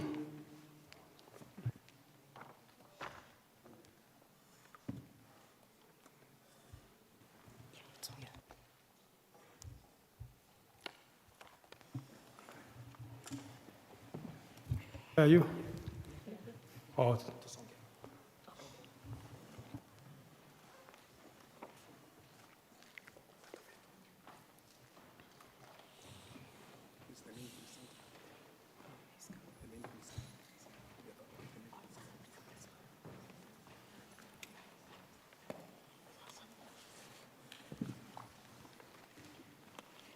Introduce yourselves and make your presentation. Thanks, Chair, honorable members. My name is Bernard Jiri. I work for the Institute of Public Finance. Should I proceed, or all of us introduce ourselves first? All of you introduce yourselves. They introduce themselves, yes. Thank you, Chair. Good morning, members. My name is Veronica Ndegwa. I also work at the Institute of Public Finance. Chair, honorable members, my name is Daniel Murakaru. I also work for the Institute of Public Finance. Thank you. Good afternoon. My name is Venesity Kajuju. I work with the Kenya Women Parliamentary Association. Are you, how does... We are doing this submission in partnership with the Institute of Public Finance. Thank you. Thanks, Chair. The Institute of Public Finance is an independent think tank. We are based here in Nairobi, and we aspire to further ideas of open public finance management systems through research, training, and technical assistance, and that's where KEWOPA comes in. We have been offering technical support to KEWOPA, and we are happy to make this submission jointly with KEWOPA.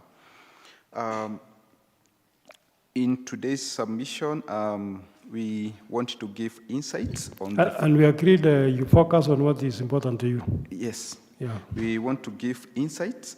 In maybe 15 minutes maximum. Thanks, Chair. We want to give insights. And in giving these insights, we want first to lay context before we give this brief. And this context is so important because it will help us to exercise some caution, either when adding or deleting any of the proposed clauses. And for example, if we look at where we have come from as a country, last year we had the 2024 finance bill that targeted to raise about 344 billion. It was withdrawn, and later in the year, we had the Tax Laws Amendment Act. That was a bit moderate, targeting to raise 178 billion. But even after introducing the Tax Laws Amendment Act, we have seen how KRA has not, been able to achieve that target. And this context, like I said, is so important because it will help us to know whether any deletion or addition that we are making to the bill will help us as a country to address some of the issues that were even or highlighted in the 2025 BPS. And we are calling that, in considering this bill, that the focus should be on closing loopholes and also to enhance tax administration. Does this bill help us as a country to achieve efficiency in the manner we collect our taxes? Over time, we have been changing our tax laws, but that has not translated into the country, realizing higher revenue numbers. For example, by April of this year, KRA already missed the target. We had collected 1.8 billion against an annual target of 2.4. So, we have 2 months, that is May and June, for KRA to try and raise about 600 billion to achieve this target. So, over time, I think we have come to run as a country that, changing these tax laws every year create some level of uncertainty. And it has also, proven over time through evidence we have tabled before this committee. For example, using the VAT that we have been collecting over time, that it does not always translate into additional revenue. For example, in 2013-14, our VAT as a share of GDP was at 4.6, but in 23-24, that had come down to 4.1%. So as we give this submission, allow me also to say that we have the medium-term revenue strategy and the national tax policy, which should be our guiding documents. So in this bill, we want to highlight a few things that we really wanted to see in the bill, and they have also been captured in the MTRS. For example, we would have wanted to see a review of the personal income tax burdens. Then the other thing is about the lowering of the corporate income tax to a rate of 25%, a review of and rationalization of tax exemptions and downward revisions of VAT rate, and review of the VAT registration threshold. Those things are already in the MTRS. Why are they, again, missing in this finance bill? I think the MTRS and the national tax policy being a key document, they also need to be reflected in this finance bill. I want to hand over to my colleagues so that they can give us, our other submissions. Thank you. Thank you very much, Bernard. Chair, honorable members, I will make submissions on the Income Tax Act. And I'll make specifically 3 to 4 submissions. And first of all is on clause 3, which is with regards to the amendment of Section 5 of the Income Tax Act. And we appreciate the initiative that is being taken towards ensuring that we increase the disposable income to various employees who pay the pay as you earn. However, while this is a measure that is going to the right direction, it falls short of addressing the larger issues whereby most employees are still significantly receiving less disposable income. And therefore, when you look at the medium-term revenue strategy, there was an initiative that had been proposed there that within the financial year of 2024-2025, there would be a revision of the pay-as-you-earn tax bands. However, that has not happened. And we are seeing that even various financial institutions, such as in the just recent World Bank report that is actually calling for the need for us to be able to revise the tax bands that are there to ensure that that it is proportional. Because when you look at it, it has a 10% rate at the first instance, and then that skips all the way to a rate of 25 and then to 30. So is it a high need for us to consider the pay-as-you-earn bands, even as we continue ensuring that we increase the disposable income to the common mwananchi? Secondly is on the question of the expansion of the significance economic presence tax. Now, significance economic presence tax was introduced within the Tax Laws Amendment Act in 2024, and it was majorly seeking to replace the digital service tax. However, and it was also seeking to also take in what the OECD has recommended in terms of taxing the digital economy. However, one of the things that you realize is that the cap, that is the 500 million, the 5 million, I beg your pardon, it was putting a particular cap on when the significance economic presence tax is going to apply. And we know that some of the submissions or some of the arguments that have been made is that that 5 million is not a big thing for the non-resident companies. However, the question that we are asking is if we are indeed shifting to the OECD policy framework and looking at what, for instance, Nigeria has done, because Nigeria has set a particular limit in terms of the companies that are supposed to pay the significance economic presence tax. So our submission is that even as we consider removing this 5 million proposal, perhaps we need to reconsider the need as to why we introduced the significant economic presence tax. Then on the question of the loss offsets, our approach is that, I know it's something that has been conversed by previous speakers, but our main argument is to ask you as members of parliament to look at it from an equity lens, an equity perspective, in terms of that it is not all companies who make losses that make losses at the same instance. If you look at one of our papers that we have done where we are examining whether minimum tax is a viable option for Kenya, Kenya was in the year 2020 was facing the similar situation when it wanted to introduce its minimum tax. However, one of the things that we want to recommend is that in as much as we acknowledge that there is that need for putting that 5-year limit or 10-year limit, there's need to look at some of the companies that make different losses or take a longer time in terms of making or breaking even in terms of matters of losses. So our recommendation is look at it from an equity perspective, and perhaps as had been recommended previously, to have a list in terms of how we expect the companies to break even.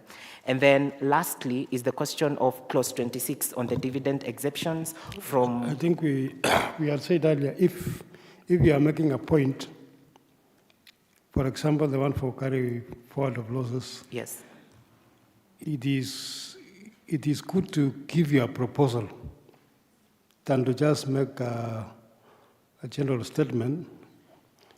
It is good that you say, instead of 5, somebody said, I propose perpetuity. Well, that is his point, or a point. Would you go for 7? Would you go for 10? Thank you. Ours would not basically go for 1 that is 5, because when we go for 1 that is 5, it's not equitable.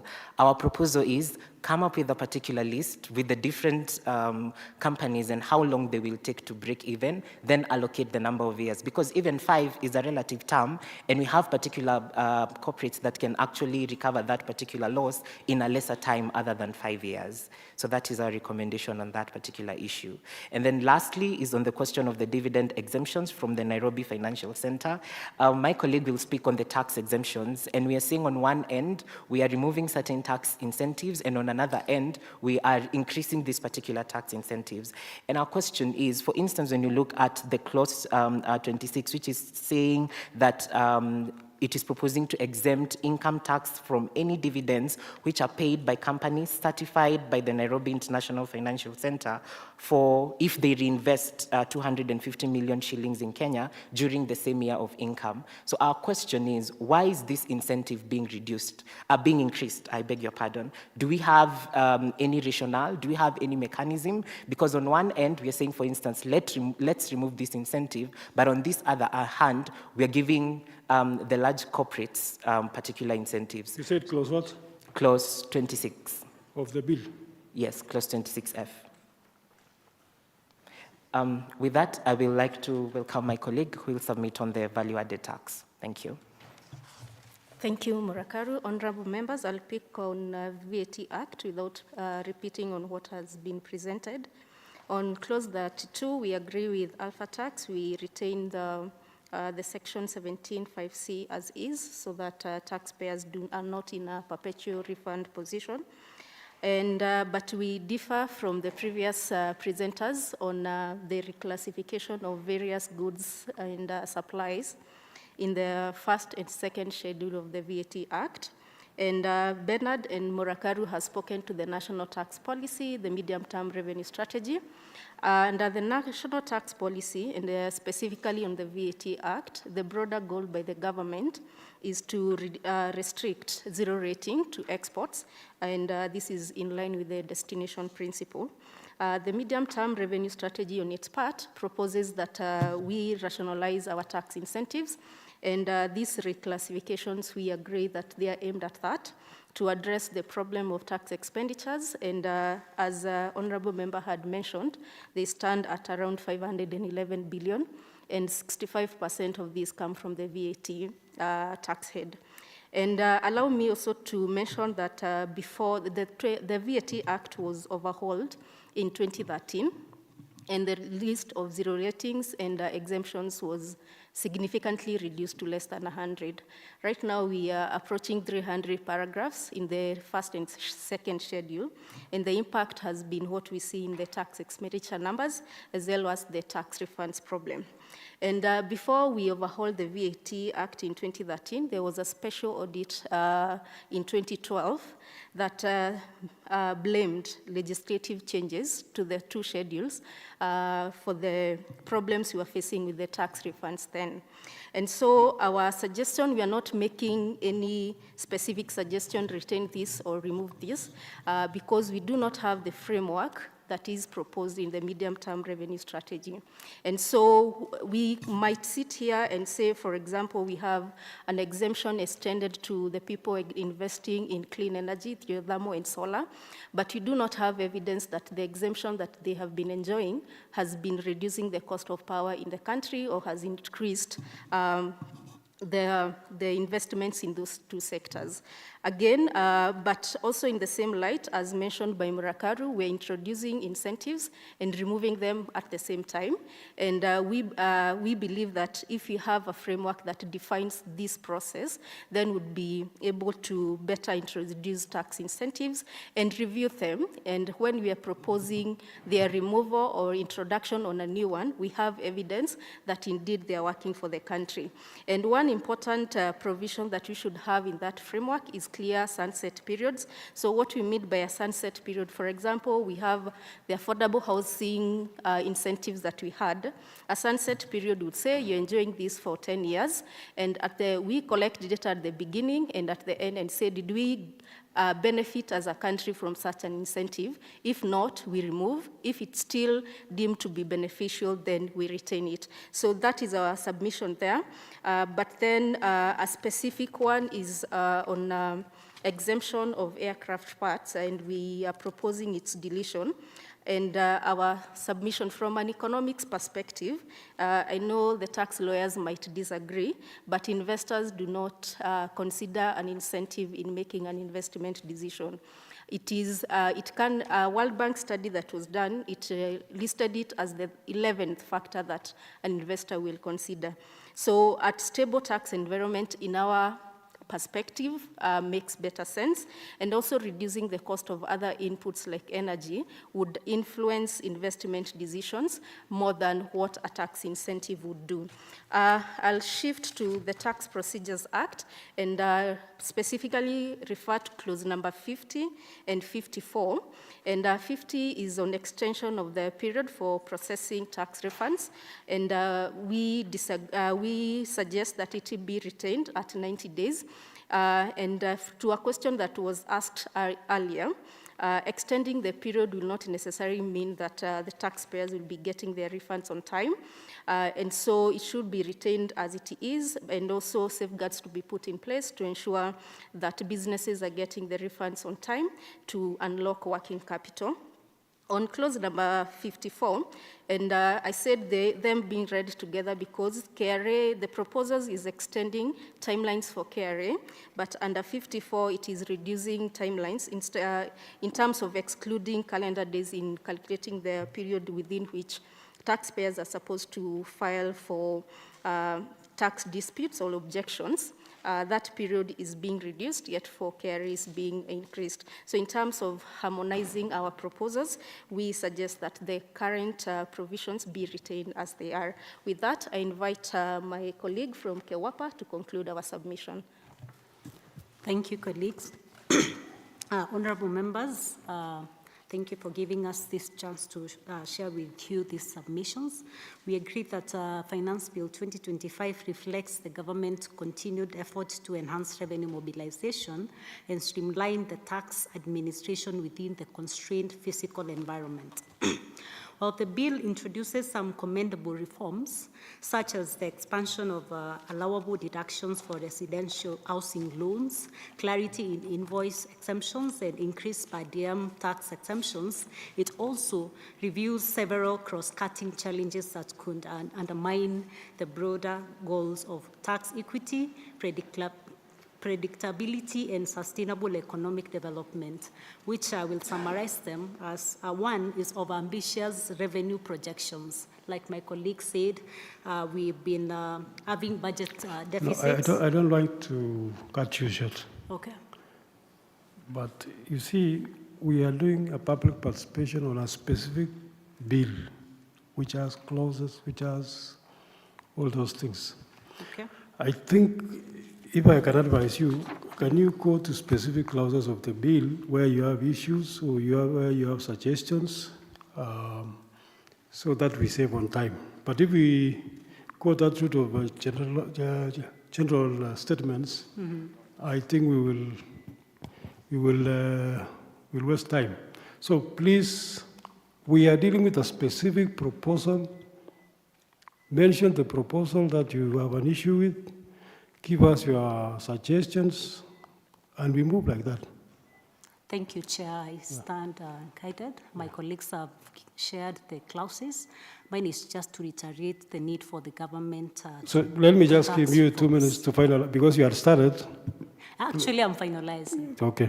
Yeah, I'm just reiterating on the need for the finalize. government to tax reforms as enumerated under the MTRS and the National Tax Policy, which include using research evidence to guide tax reforms. That's it from IPF and KEWAPA.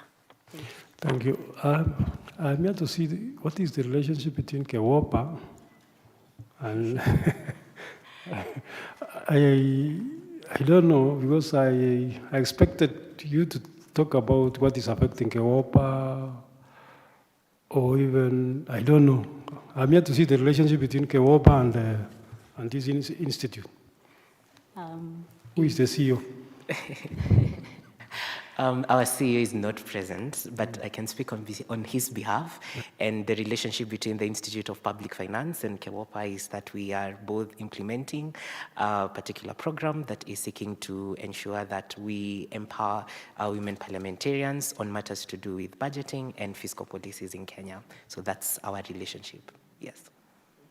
A capacity building program to our women parliamentarians. Yes.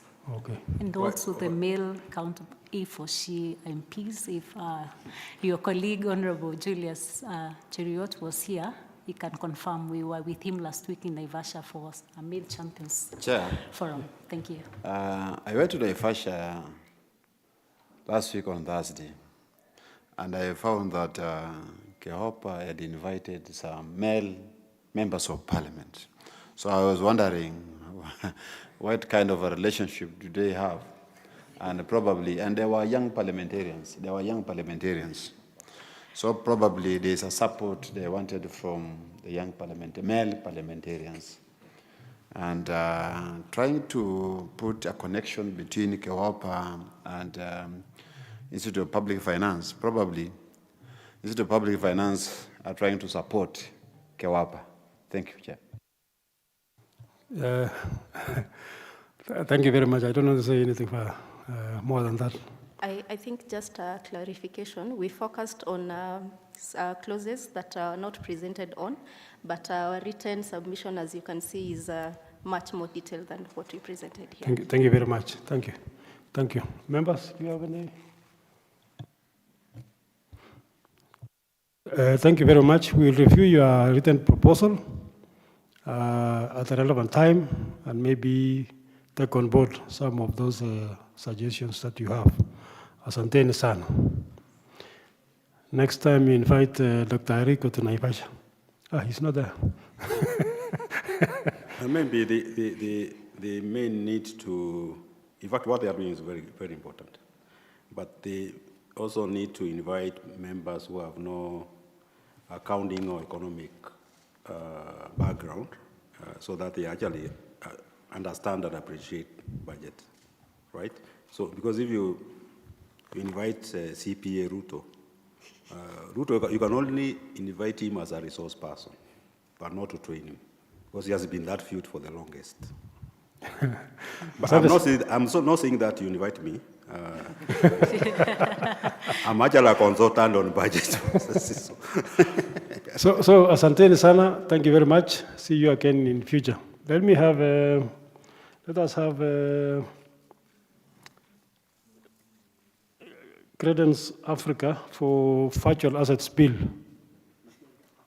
Are you there? Okay, just sit. Then meanwhile, Crantonton. Then followed by Bold. Then followed by Strathmore. Then East African Fengers. 15 minutes or less.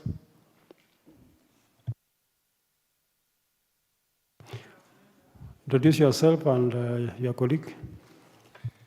Good morning, honorable members. My name is Modoni Jeroge. I'm a director at Credence Africa, and I'm joined by my colleague. Go straight into the submissions. It's quite huge, so the 15 minutes is limiting. Most of the presentations or our contribution is around the definitions. So almost half of the presentation is making proposals of the definition. The first one being how competent authority has been defined to only include the central bank and the capital markets authority, leaving out key authorities like competition authority that the Constitution has granted the duty to enforce consumer protection. And there's fewer clauses towards the end of the bill that incorporated data protection authority, but also the communications authority has been left out. And our proposal is to add these already existing authorities into the definition of who is a competent authority, with the justification being Competition Authority has the obligation to protect consumer protection. So and virtual assets are not just financial, don't only deal with financial aspects. There's also the consumer protection angle, especially when they are used as utility tokens. I won't belabor on data protection, but the other one is Communication Authority. Virtual assets are distributed through, especially if they're going to be implemented or how it's working currently in Kenya, through USSD, SMS. They are also marketed using internet-based platforms with content used to advertise and onboard, and therefore any party that or service provider using communication methods to market this product need also to be brought into regulation. The second definition that... Maybe on that, because what I know we did was, depending on the issue, yeah, we said this will be handled by central bank. Yes. If it is about the market and everything, we say this will be handled by Capital Markets Authority. Yeah. Are you able to do like a schedule where you can say... Yes, I added that table. I'm just not presenting it for time. Okay. Yes. The second one is e-money. The definition has been borrowed from National Payment Systems Regulations 2014. And our proposal is to delete it and replace it with e-money token, as is this global standard of defining crypto assets that purports to maintain a stable value by referencing the value of an official currency, and it's intended primarily as a means of payment. I will combine that with stablecoin so that I give the rationale and justifications together. The bill proposes the use of the definition stablecoin as an asset designed to have a fixed value. Our proposal is to have it, the definition or that token be named asset referenced token, because the narrow definition of referencing it to only an existing currency, there is other cryptos that are referencing existing other commodities like gold, a combination of multi-assets, or even commodities like coffee and soybeans that are traded in derivative markets. So it will be very narrow definition to use the word stablecoin. The justification for removing these is, for example, the e-money, although it appears in definitions, has not appeared anywhere else in the bill. The other one is the understanding, the terminology that has been used in that definition, language such as electronically or magnetically stored, presumed outdated architecture, routing in banking databases or mobile wallets, while crypto wallets are stored and transferred on blockchain systems, which rely on public-private key infrastructure and consensus mechanisms. So that definition will not currently capture how blockchain works. The other issue with that definition is the redemption model of crypto is not similar to the traditional e-money, and that definition does not apply to them, so the clause will be redundant when it comes to enforcement. The other issue is, as I've said, if you use the word stablecoin, then it leaves out all other asset referenced and hybrid tokens.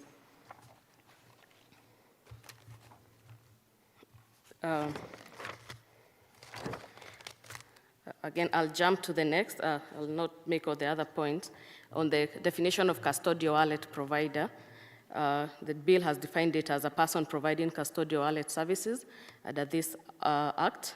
I'll also combine this point with the definition of custodial wallet. So our proposal is to redefine these two definitions, custodial wallet provider, to mean any natural or legal person that provides safekeeping, administration, or control services in relation to virtual assets on behalf of third parties. This includes private key custody, delegated transaction authority, multi-signature access, escrow-based conditional control, or smart contract-based access management. Also the definition of custodial wallets to mean in a digital wallet platform or contract-based managed arrangement where virtual assets are stored or made accessible under the control of a third party, whether through key custody, conditional locks, or delegated execution rights or governance protocols. I have also created a table that will be added to the schedule of the additional categories of licensees, because when it comes to custodial wallets in crypto, there's a custodial wallet services, escrow services, administrative control. There are people who just do administration, just like the current trust administrators, and delegated access platforms. The justification for that is the current definition borrows from the traditional finance system, where people assume, there's an actual place these things are being stored. Well, in crypto, it's a distributed ledger system, so it's not one person who is a custody. So the service provider needs to be regulated in the nature of service they're providing, not how the value is stored.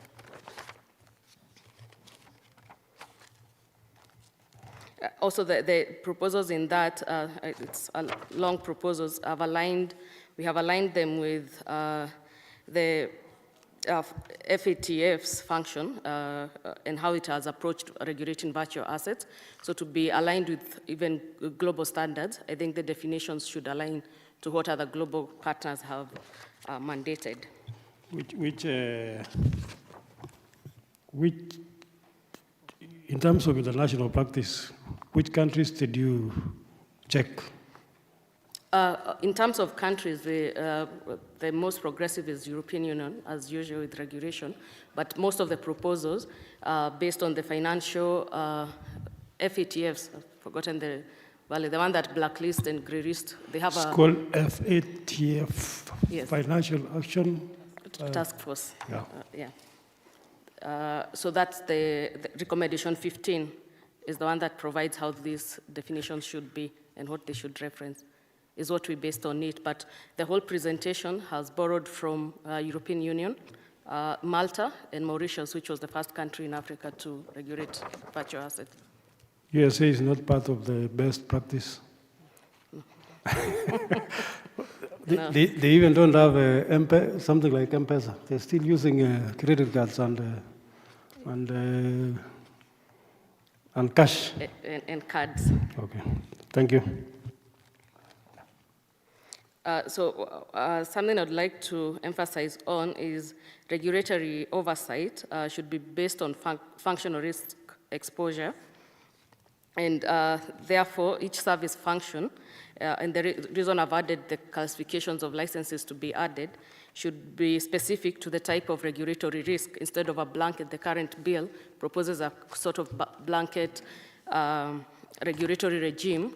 Whether you're in CBK, then everyone has that regulatory obligation. Well, even people who should be at the CBK have different classes, and they should be based on that risk and not one blanket, as we see right now with the regulation of national payment system.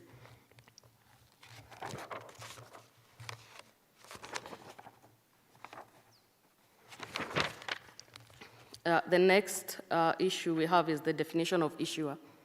It has been defined as a person who is authorized to issue a virtual asset offering under this act. Again, another borrowing of a definition based on the tradition of finance from Capital Markets Authority. The proposal is to replace it with issuer means a natural legal person or any other undertaking that creates, originates, or otherwise makes available crypto assets to the public, whether through an initial offering or any subsequent issuance mechanism. There is also the definition of virtual asset offering. Our proposal is to delete it and replace with initial virtual financial financial asset offering means a method of raising funds where an issuer is issuing virtual financial assets and is offering them in exchange for fiat currency or other virtual assets.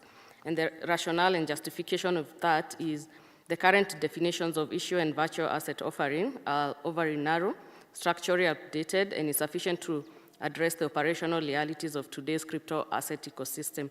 They focus exclusively on the initial formally authorized offerings without accounting for the diverse, decentralized, and ongoing nature of token issuance in global and local market. This undermines the legal enforcement, especially for subsequent and secondary market issuances. Also, the definition limits enforcement only to authorized issuers. Well, they are made because of the decentralized nature, and these people who are mining these coins or these crypto assets, then they are also left out of this regulatory ambit. So that which justifies the addition of the persons to be regulated are not just legal persons. You also add individuals because of peer-to-peer crypto miners. The other definition is applicant issuer to mean an issue of asset, referenced tokens or e-money tokens. That means the person who is applying for a license to CMA.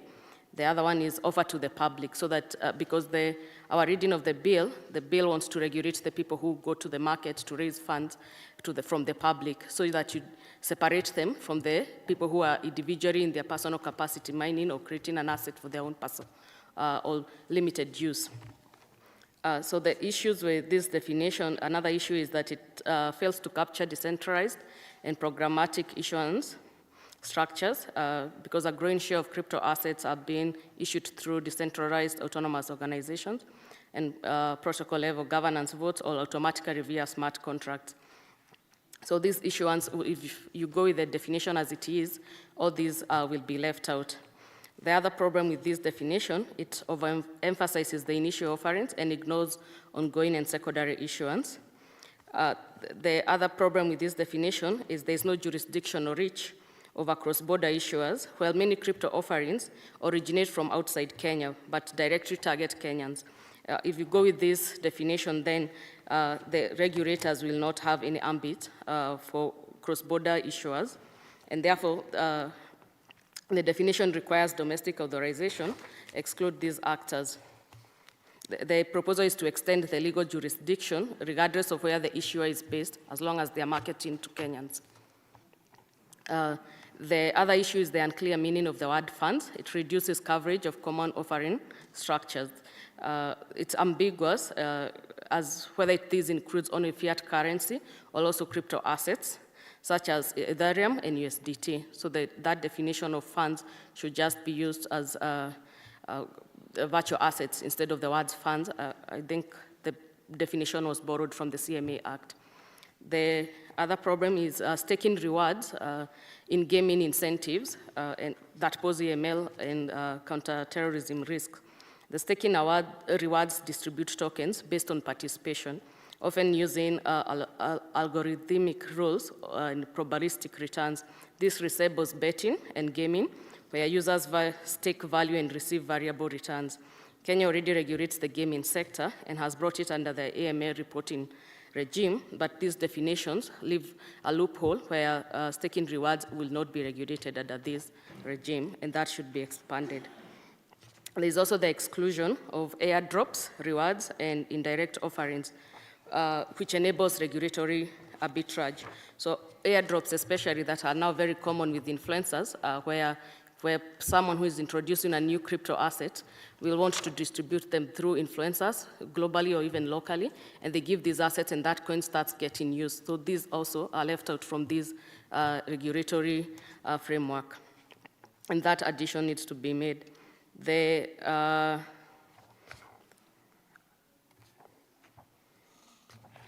Okay, I'll skip the other justifications in the interest of times, but it revolves around the ambiguity on accountability of unlicensed issuers and the lack of supporting definitions that weaken supervision. The other one is virtual asset. The definition also is problematic, and our proposal is to delete the current definition and make the definition put there. I won't read it again because of time, but I'll go into the justifications. So the current definition, which is defined as digital representation of value that can be digitally traded or transferred and can be used for payment or investment, and does not include digital representation of fiat currencies, e-money securities, and other financial assets. So the first problem with that definition is that the current definitions relies on subjective economic functions by tying regulatory scope to whether a token can be used for payment or investments. That's how narrow the bill has defined it, and this introduces unnecessary vagueness. So many tokens today serve multiple and evolving functions. Tokens may be designed for utility, which somewhere has been exempted, but gain investment-like characteristics over time through trading and staking, which I had raised again on the betting systems that are used in crypto assets. Others may be held for community participation or access right, yet they represent value. So the definition should go beyond just tokens being used for finance or payment and investment. As long as they represent an economic value, then they should be included in this regulation. The second one is it fails to capture modern crypto instruments, beyond payments and investment tokens. So the utility tokens, the governance tokens, NFTs, and programmable tokens. These may not neatly fall into the payment or investment categories, but still carry economic significance and user risk. And that, again, brings in the justification of why consumer protection under the Competition Authority should be an issue that is addressed in this regulation, so that the assets that not fall in neatly between payment and investment, but have a trading value and economic value, are also regulated. And to also avoid people using these as the loophole to issue assets, virtual assets. And the third one is, sorry, can skip that. We can go to, the other issue is that it does not reflect the decentralization, programmability, or smart contract functionality.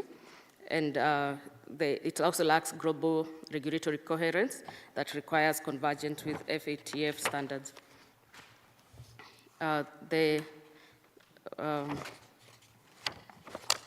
next one is virtual service token, meaning, again, the narrow definition that it means digital representation of value which is not transferable or exchangeable. The intention of the drafters was to exclude the utility tokens or governance tokens, and as I've explained previously, they still have economic value, and therefore they should be regulated, even if it's not under CBK and CMA, they should be under the Consumer Protection and also Communications Authority.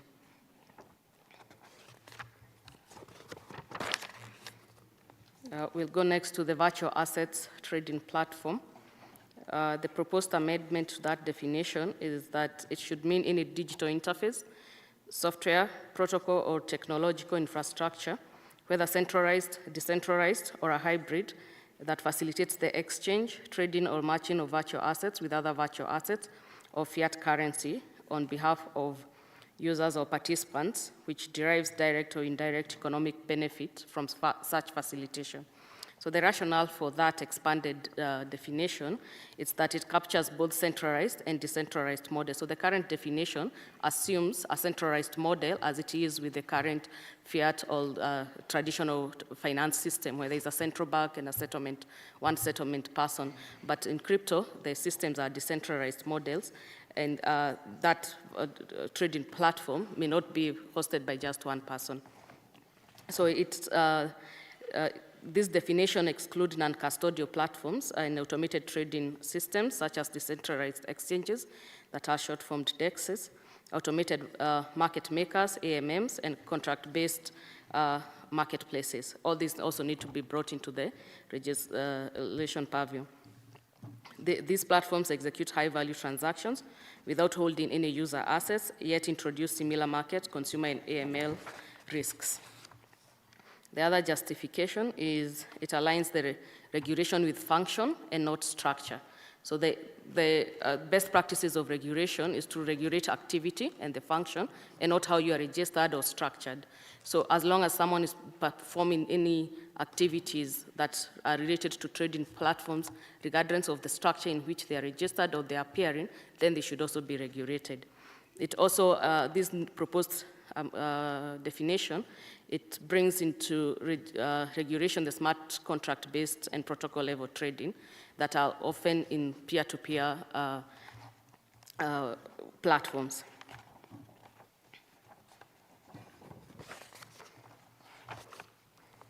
I'm done with the definitions part. On the other substantive parts, there are several, but I'll highlight what are more important. The rest are mainly aligning the bill, just to summarize most of the proposals, as to align the administrative actions of the regulators to the fair right of administration under the Constitution, consumer protection, and also clarify the definitions. So whatever you are presenting is because of what you have proposed in the regulation section. Yeah, most of them, yeah. except a few that I'll just jump and refer to.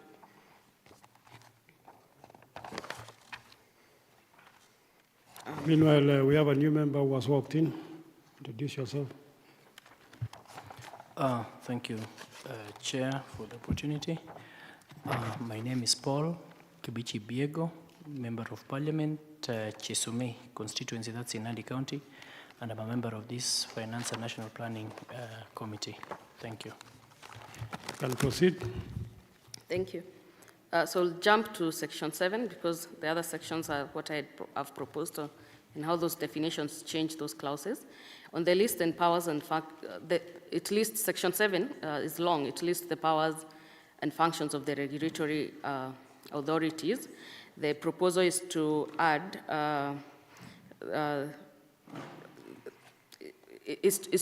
these clauses so that they include clear risk, sensitive, and accountability-based powers with codified interagency coordination and transparency mechanisms.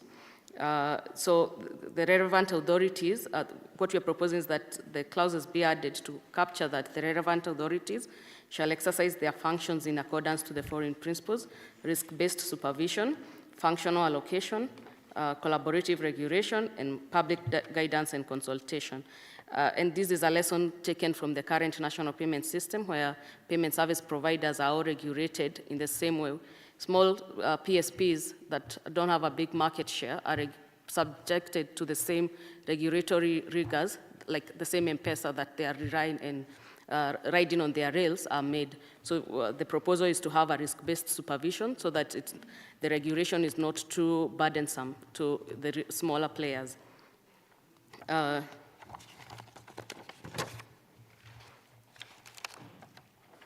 The other one is section 8 that outlines the regulatory authorities shall be guided by the principles of ensuring financial stability, ensuring market integrity, fostering innovation, fairness, and transparency.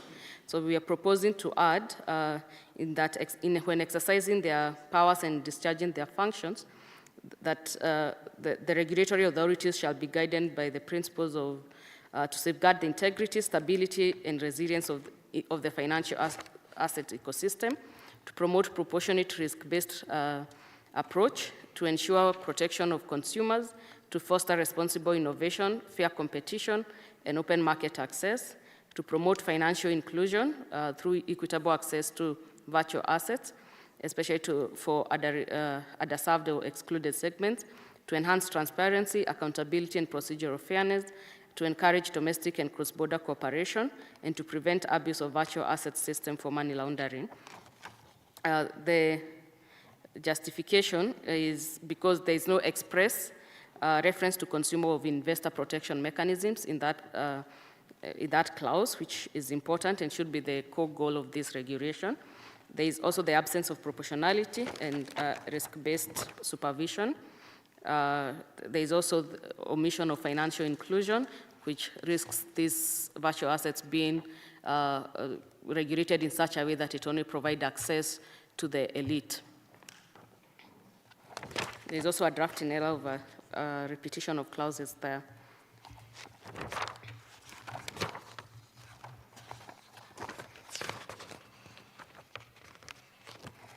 So I'll skip the others because most of them are small additions. We'll go to clause 19.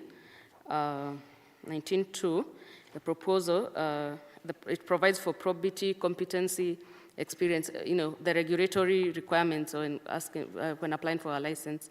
And we replace the person's integrity, competence, professional conduct, decision-making, capacity, and record of regulatory compliance. So the The clause provides for broad terms that cannot be substantiated, like a person of integrity. There's no measure of that. So we are proposing it broaden the scopes of probity to encompass decision-making, ethics, and regulatory history. So if someone has had a regulatory history that had breached other existing laws, then that is a clear guidance instead of giving a blanket clause of integrity, which has no way of measuring. The other one is on the requirement for education and professional membership as relevant. The clause provides for relevant education and professional experience. And so our proposal is to include language that requires evidence of continuing professional development. Being a technological enabled service, just past knowledge is not sufficient to continue being qualified to run that organization. So you add the requirement for continuing CPDs. Still on 19, past dishonesty, malpractice, misconduct, and bankruptcies. You expand those exclusions or things that can make someone not have a license to include past sanctions for AML and CFT violation, tax evasion, and disqualification from other regulatory jurisdictions to avoid people coming who have been banned in other jurisdictions coming to obtain a license here. There is also financial studying integrity. That definition to clarify that the person's financial soundness, solvency status, ability to meet financial obligations, and absence of unmitigated financial distress or credit risk. So the precision in language ensures that this clause is enforceable instead of the current status, even with the current existing regulator where they only ask for a CRB clearance, which is not sufficient to actually show the financial standing integrity. So a new addition in that clause to expand on the fit and proper is the person has not been subject of adverse regulatory findings or public sanctions related to financial services, digital assets, or technology governance in the past 10 years. Another addition that's not currently in the bill is fit and proper assessment shall be ongoing and subject to regulatory review upon any material change in control, ownership, or operational responsibilities. We'll also jump to clause 21, and the proposal is to add, the clause is related to, it lists the criteria for assessing prudence, legal compliance, and adherence to regulatory guidance, adequate capital, sound accounting, and insurance coverage. We're proposing that we add a clause F to read, and has implemented internal control framework, including independent compliance and audit functions, appropriate to the size and complexity of the business, so that there is not, again, going back to the risk and proportionality, the compliance should be related to the size and complexity of the business.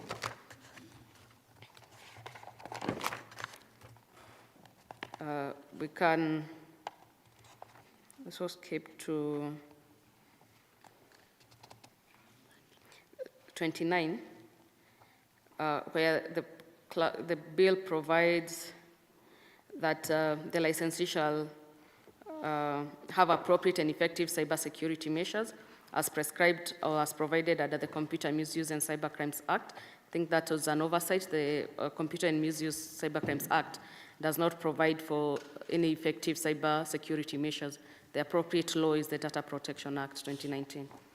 The other one is clause 30, that requires an annual audited financial statements by an approved auditor submitted within 3 months. Our proposal is to add a system audit. Since this business is dependent on technology and systems, a system audit in addition to the financial audit, then the clause should read, a licensee shall at least once in every 2 years commission a system audit by a certified IT auditor to assess its digital infrastructure, data security, transaction integrity, cybersecurity preparedness, and operational resilience. And this is very critical because all the systems of VASP are all technological.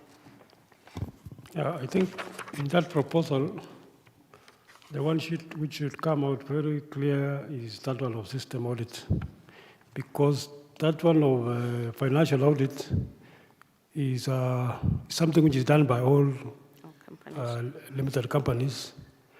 But the most important one in this business is the system audit requirement. So that's okay. The other one is clause 35.2, which bars natural persons from issuing assets from Kenya. Again, this might not work because of the decentralized nature of virtual assets. Most of the people participating in it or how it works, they're individuals who are in the decentralized network. So instead of a blanket ban, the proposal is to amend to allow natural persons to operate through regulated vehicles who will work as aggregators. So they are still under the purview and allows legitimacy. And jurisdictions that these have been implemented include Dubai and the UK that have these regulations that allow individuals, as long as they are under, or like the same way we work in the country with agents, agents can still do money services as long as they are under a regulated body.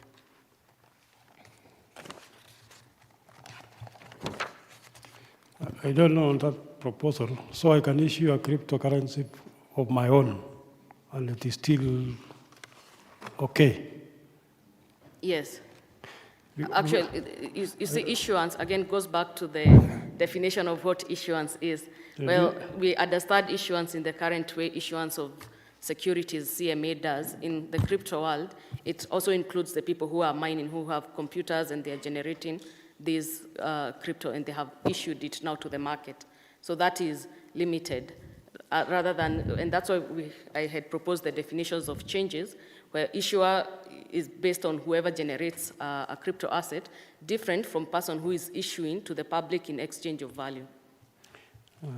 Don't you think we will be overspeeding on this? If we allow registered companies, then now we go to individuals. Why don't we try first the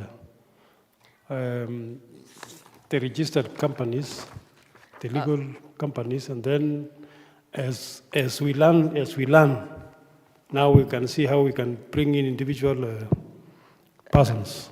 I think to answer to that is, as currently actually in Kenya, most of the people playing in this field are already individuals. So even if you leave them out, they are not going to stop. We are just going to develop a black market where you'd rather pull them in and actually know who is playing into the sector. And because it's not possible to regulate individuals, have them consolidate and become an aggregator instead of having them left out. They'll still continue with what they are doing. And then now they'll be also victims of the existing regulators because they'll be doing this in a black market kind of scenario.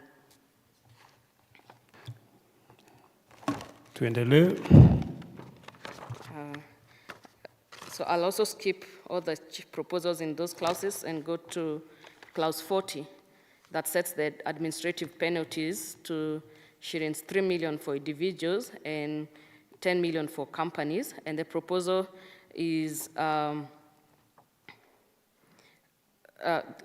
adjust upward for inflation and add a proportionality clause that reads all as such higher amount as commensurate with the economic gain from the violation or harm caused to the public. The proposal introduces risk-based penalties, ensuring fines are not treated as cost of doing businesses based on FATF's proportionality principle. The current penalties of 10M for companies of 3M, some companies can continue falling or not complying because it's affordable. It's more affordable to pay the penalty from the gain they are making. They can just offset it as a cost of doing business.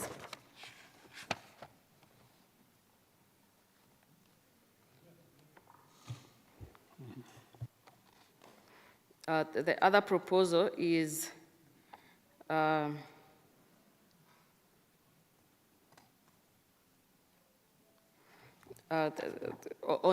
protecting the enforcers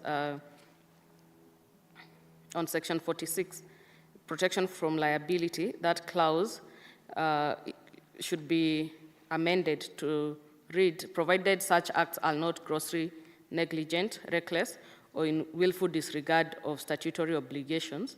The clause is in regard to shielding regulators from legal action when duties are performed in good faith, and the justification is because it introduces balanced immunity mirrors judicial precedents and the CBK Act, international public law, so that it prevents bad actors in the regulators to just make decisions well, it's negligent or reckless or just willful disregard, so that they are only protected from liability if they are acting in good faith.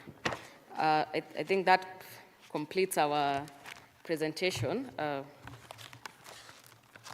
Unless you want to extend more time, we have skipped several clauses. Thank you very much. I think you have done a lot of research on this bill and on this sector.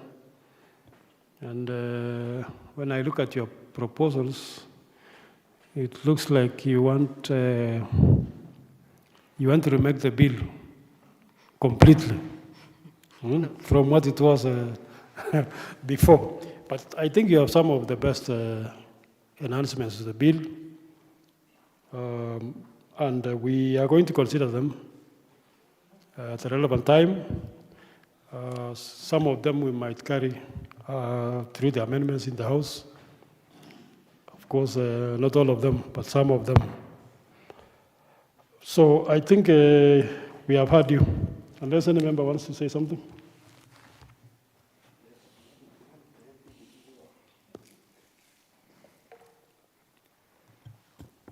Chair, I just want to appreciate the presenter on the presentation she has made. But what has always disturbed many people on virtual asset is that how do you control the flow of transactions? Because if I do my business virtual or have my assets virtually, I don't know whether there's an institution that keeps track on these transactions, and whether there's an authority to that effect that controls these transactions, especially in Kenya. Thank you, Chair. Okay. As you answer, yeah, and go and reject your proposals again, that the bill is saying it's called the virtual asset service providers. So we seek to control the service providers. We are not dealing with the virtual assets themselves. We want to control the providers. Yeah?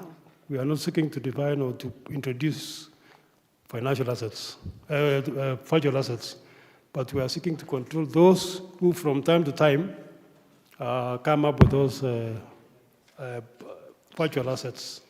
So in your submissions, let us focus more on the service providers, their registration, their control, and I've seen good proposals here on the same, but there is a lot of details in your presentation that I think goes beyond what the bill is seeking to do. So can you answer what Mheshimiwa is saying? So to answer that is, I think the bill, currently as it is in Kenya, there is no one that controls it, but that's now what's being sought to be regulated by bringing these exchanges. The good thing with crypto or decentralized, the transaction flow is very easy to audit. But then currently, the decentralized nature is the reason why it's attractive, because no one can stop or force. But then the Virtual Assets Act, the bill, what is proposing, is to bring the virtual service providers, as he has mentioned, into this regulatory, so that now you can be able to have someone who the backstops at, mainly going to be the exchanges themselves. But it's not possible to regulate the persons, the different nodes, or the persons within the whole decentralized. But the person who is the custodial, and that's where it goes back again, who is the custodian of these services? Is it the custodian of an asset? Is this custodian of the keys? You now are able, if you expand, and that's why I was proposing you expand the definitions of who is a service provider, because it's not just the person selling. There's people who, the person who holds the keys is different from the platform owner, and it's different from the owner of the actual coin or asset, the digital asset. So all these people need to be under the same law. And again, to come back to your issue on the definition of service providers, where the bill correctly wants to regulate service providers. But then the struggle the drafters have is understanding the service provider in crypto is not the same as with traditional markets. And that is the example. I see sometimes a service provider can be also an individual, because myself, I can go and mine and provide that service and release it to the market. I'm still a service provider, but it doesn't happen every day. It's one time. But when that person releases it, then its substantive value will be transferred within the economy. And if they are also not regulated, it's the same way when transferring money, you still, as long as it's above 10,000 USD, even if I'm an individual, I still have to provide proof of document. So the proposals I was making is to make even the individuals, even if they don't have a platform of their own, to comply at least on the bare minimum on AML to disclose what they did and the audit trail of how they generated that asset before they sell it out. So the definition needs to be removed, and that's why you find the clauses we have proposed are so many. It looks like we are remaking the bill, but it's to correct, because the definitions or the structure of how the regulations come in is, or how it has been drafted, is mirroring the national payments on what we understand with mobile money and card payments, which is not the same way it works. So that's why the definitions are just slight to change to apply the same intent to the way the crypto industry works. Thank you very much. Thank you, Asante Sana. In case of any further clarifications, we shall inform you. Asante. Let me have Kran. No, Bolt, where are you? Relax. I can see you. Bolt, I hear you are supposed to be here when KRA is present here. Unfortunately, KRA are not here today. They will be available tomorrow afternoon. So in that regard, just introduce yourselves and you take your leave. Thank you, Chair. My name again is George Abasi Nengo, Public Policy Lead for Bolt. Yes, Celia Kuria, Tax Manager for Bolt. Thank you for your time, and we'll be here tomorrow. Thank you. Thank you, Chair. Enjoy your day. You can see, Grant, I knew what I was doing.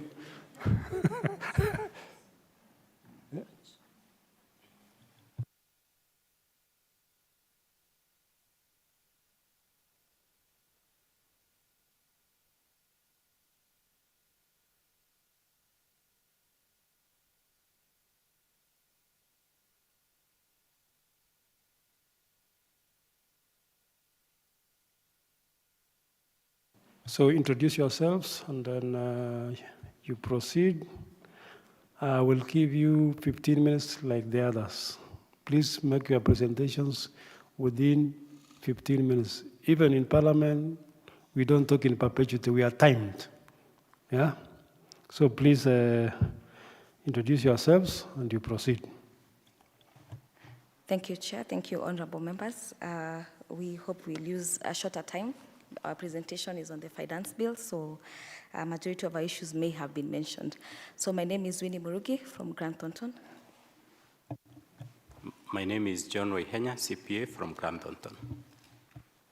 My name is Jeff Keraguri from Grant Thornton. Where is Senior? He was busy this time. Yeah. He was not available this time. He's in South Africa taking care of other matters. Okay. So, Honorable Chair, honorable members, I will take care of income tax. My colleague Winnie will handle VAT, and my colleague Jeff will handle Tax Procedures Act. Chair, sorry for belaboring on the issue of tax losses. I know it has been mentioned time and again. But just to highlight that this is not the first time that this issue is being registered on. Initially, the tax losses used to be carried forward for 5 years. Then there was a proposal that took it to 10 years.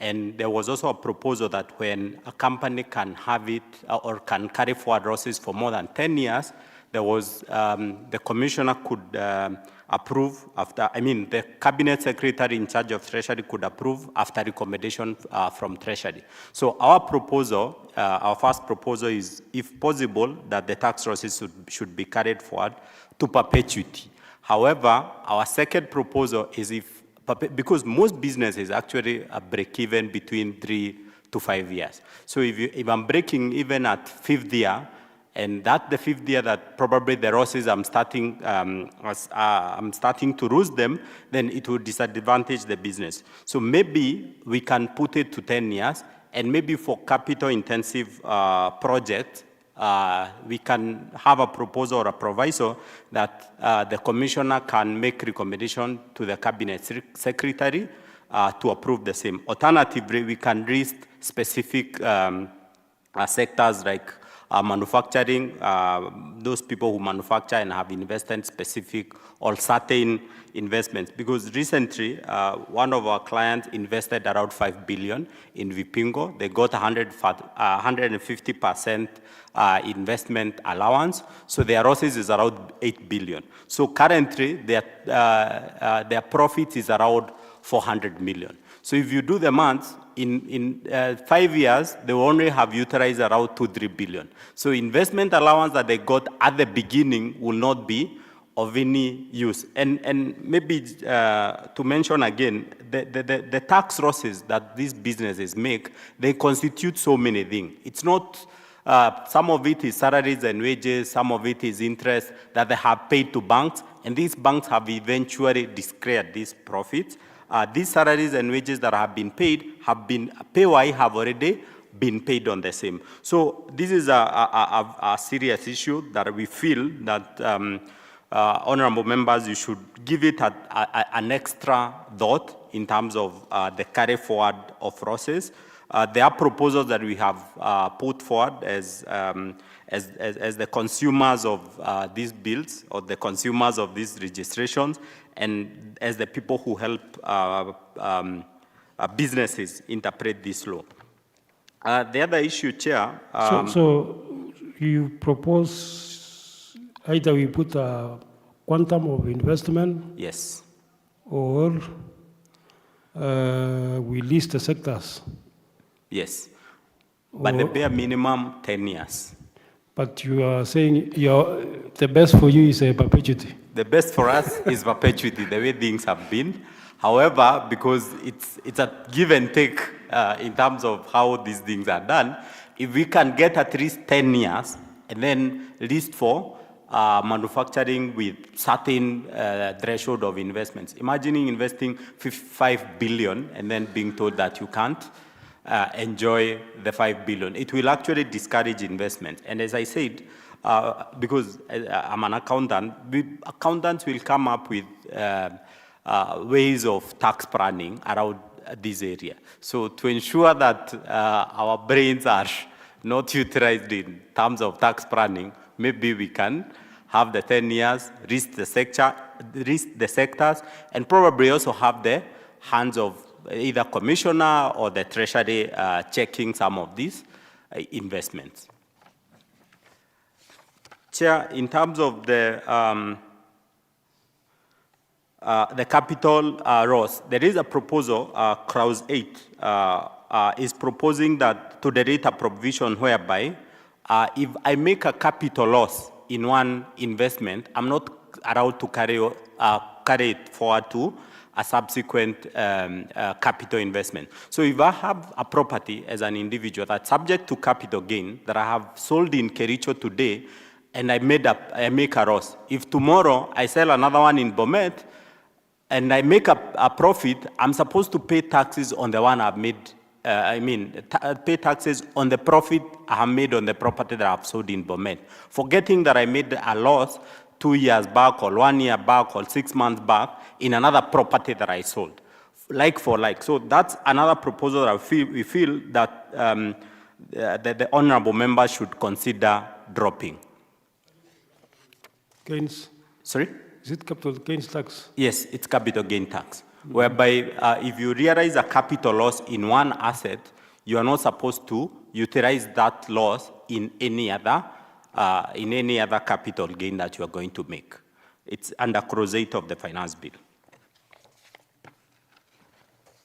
Chair, another proposal that we feel is a proposal under clause section 27 of the income tax, which is being amended. Clause 15 is proposing to introduce a clause that whereby a taxpayer makes an application for change of year end, that the commissioner has 6 months, that that application will be automatically approved in case KRA does not approve or commissioner does not approve that application within 6 months. This proposal is good. However, we are feeling 6 months is too long. The, change of year end is a simple administrative issue. It's not as complicated as tax refund or objections, where commissioner actually has rest days. Commissioner has 90 days in, refunds has 60 days in objection, but in this one, they're getting 6 months for a simple administrative issue. What is your proposal? So our proposal is we should limit this to 3 months. Okay. Yeah, so that we don't encourage readiness. 6 months is too long. Chair, my final proposal is, again, the second schedule of the Income Tax Act, clause 27, whereby the deletions of the capital allowances of 150% and 100%, we feel these are very good, this is a very good allowances as they are, because they encourage investment outside the Nairobi and Mombasa city. So, and they also encourage more than 1 billion in terms of investment. And Chair, just to mention, this proposal came in Tax Amendment Law 2024, which was effected in December 2024. So imagine a proposal comes in December 2024, and 6 months later, you're proposing to amend it. Honorable member said that taxes and debts are certain, but there should also be, the tax environment should also be a little bit certain in a way. So a proposal that came in December 2024 should not be amended within 6 months. So Chair, we plead that this proposal on amending the capital allowances of 150% and 100% should be dropped. Thank you, Chair. I will allow my colleague. Chair, follow up on that. So if you invested like 2 billion today, in the financial year 2025, 2026, you've invested 2 billion. In the year of reporting, you've already taken care of your investment by having that 150% investment deduction. Yes. Already you've been taken care of. What this other thing again, as a business person, you are complaining for? That's what... Because already the government has financed your business. Are we in agreement? Yes. The government has financed your business. Yes. So this proposal is, this clause is proposing to drop that so that you can get allowances in 4 or 5 years, 50%, 25, 25, 25, and not 150% in the first year of use, the way the current proposal is. Maybe so the one for Nairobi and Mombasa will still exist? Yes, yes. So, Mheshimiwa, we are saying somebody who comes to invest in Turkana should also be given that motivation through the investment deduction of 150%, just like in Nairobi, so that we distribute companies who are investing in different counties, different regions of the Republic. Yeah, so the one who gets, who is in Nairobi and Mombasa, they are not getting because of the existing social infrastructure and advantages that are in Nairobi and Mombasa. But the one who comes to Turkana, Kericho, Bomet, Kiambu should be able to get 150%. How much are we getting in Nairobi and Mombasa? Nairobi and Mombasa, you're getting 100%. You're getting 50% first year, and then 25%. No, finally is how much? Finally, it's 100%. Yeah. So, but this one is 150 to encourage people to move out of Nairobi and Mombasa. Yes. Okay. Yeah. So, proceed. Thank you, Chair. Thank you, John. My recommendations will be in regards to the Tax Procedures Act, specifically And I know this has been repeated again, but allow me just to give some context as a lawyer and also as a tax practitioner.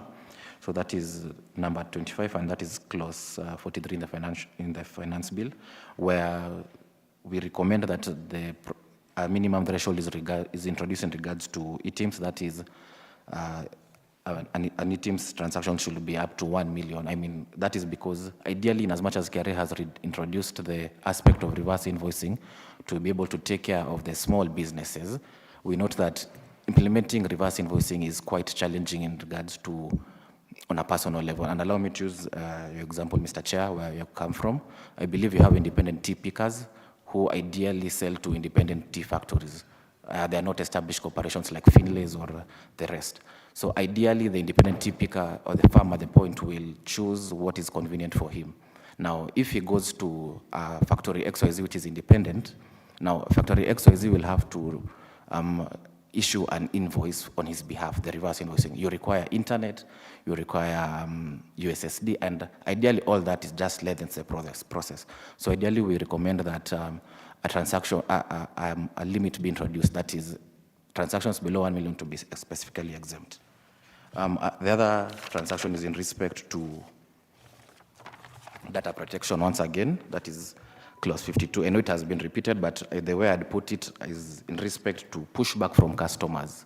We aren't looking at, while everyone has discussed the issue of data protection, well, we agree, let us also look at the other aspect from, that is entities such as banks. If you provide this information, what prevents your customer from coming to ideally sue you in regards to why did you provide XYZ communication to KRA.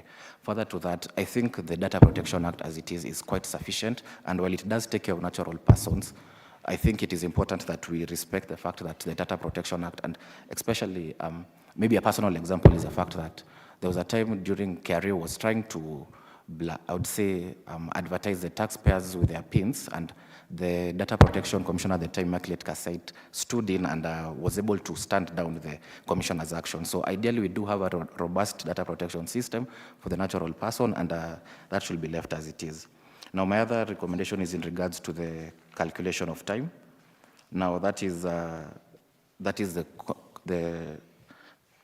discussion in regards to the working days. Ideally, it is important to look at it as a litigator. From a litigator's point of view, a longer working days allows you to plan your client. Your client is able to retrieve documentation going years back. Ideally, most audits will go 5 years past.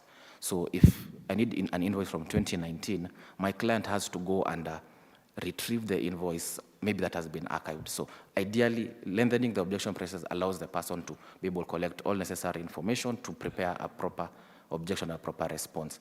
And what that reflects is that if you look at the TAT rulings and the High Court rulings, most are usually on the issue of documentation. A case is thrown out because of lack of documentation. Now, if we lengthen the time and allow taxpayers to continue, to collect the requisite information, then we are able to now to have quality cases, quality litigation, and also just reduce the general backlog in the judiciary. And again, just for the sake of tax stability and continuity, this was introduced last year in December, and 6 months later we want to change it. So I think for the sake of continuity and practicality, the provision should be retained. Thank you. That is all. I hope you are done. Yes, I am done. Thank you. And I hope the lady doesn't have any presentation. Thank you, Chair. I do have, but just 3 points that I want to talk about. A majority of the issues have been discussed by other consultants. So with regards to VAT, 3 points, and one of them is on the proposal, just item 37 of our document, with regards to the proposal to move certain items from zero rating to exempt status.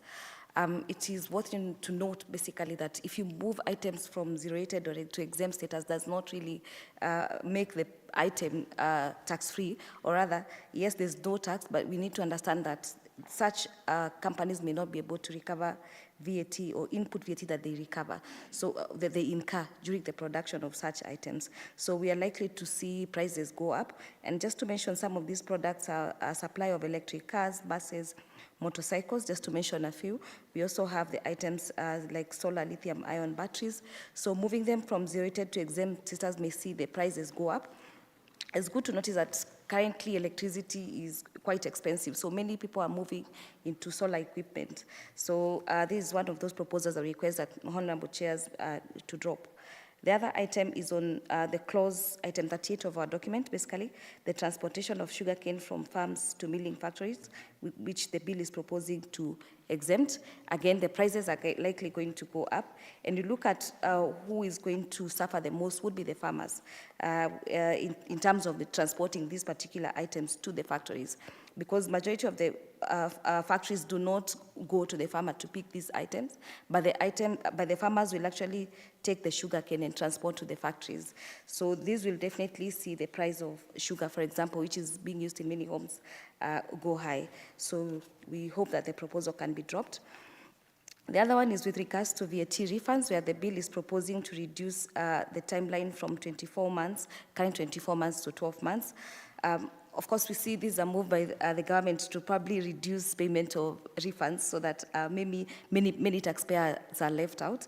And although this increase in time or compliance timelines is likely to affect most taxpayers, but a key look into this is currently with the system, now that the entire process is automated, for one to claim VAT refunds, you must do it through the system.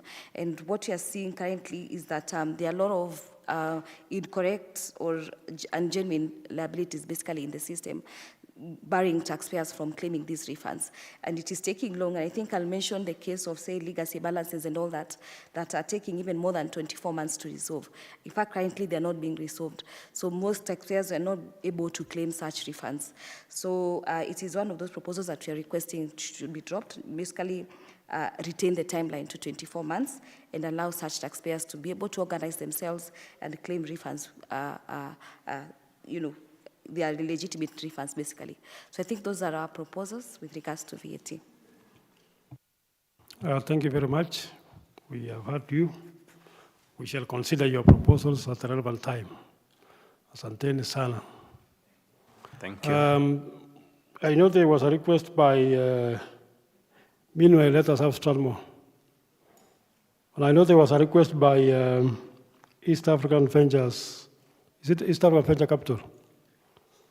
That we can go for lunch, and but the chair has declined your request. You have to finish now.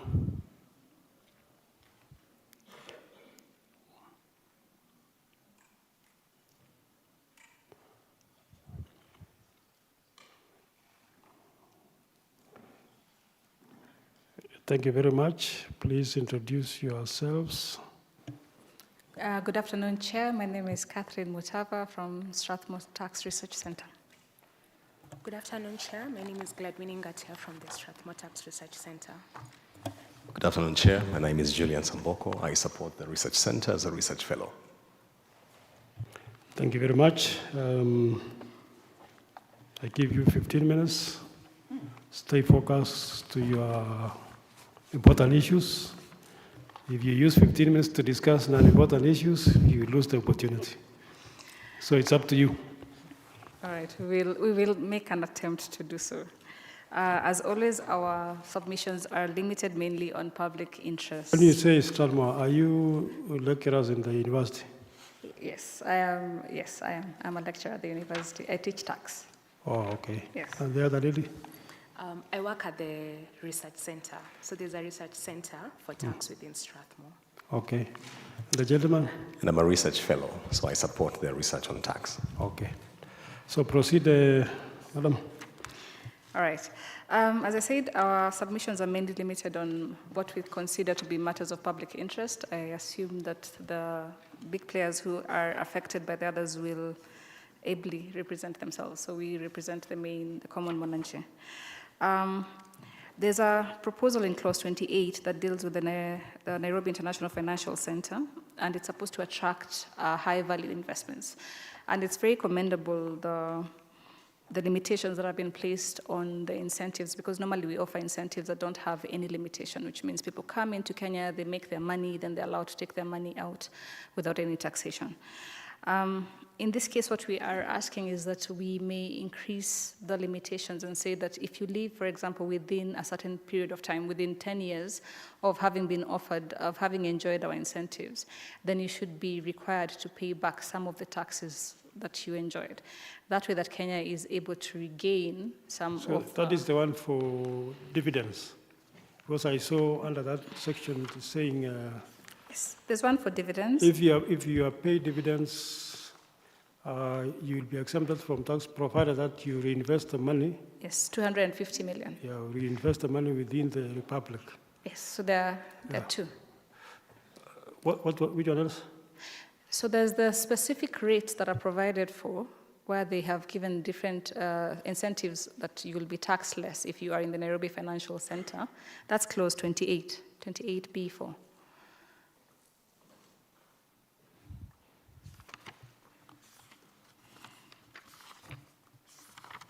So your proposal is we should say if you leave with before the end of how many maybe years? 10 years. 10 then, years. Yes, then you should be required. We come for you.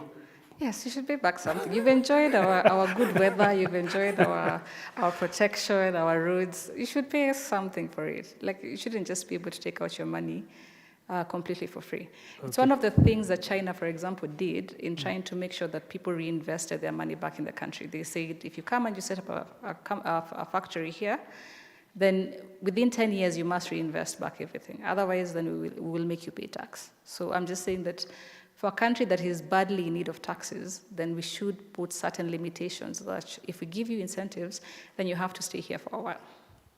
Okay. Our next issue is on ETIMs, and I'm sure you've had very many presentations on ETIMs.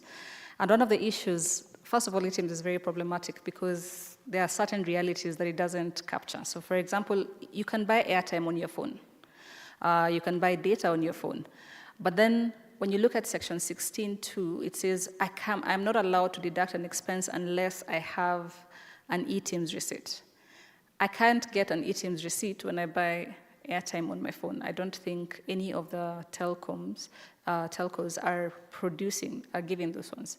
So what we're asking is, for certain transactions, can there be regulations provided that this are not required? Because one of the sectors that is going to be greatly affected will be the young people who again, we are trying to tax, who are doing online work. They buy a lot of data, and they buy it through M-Pesa or even whichever way that they buy it.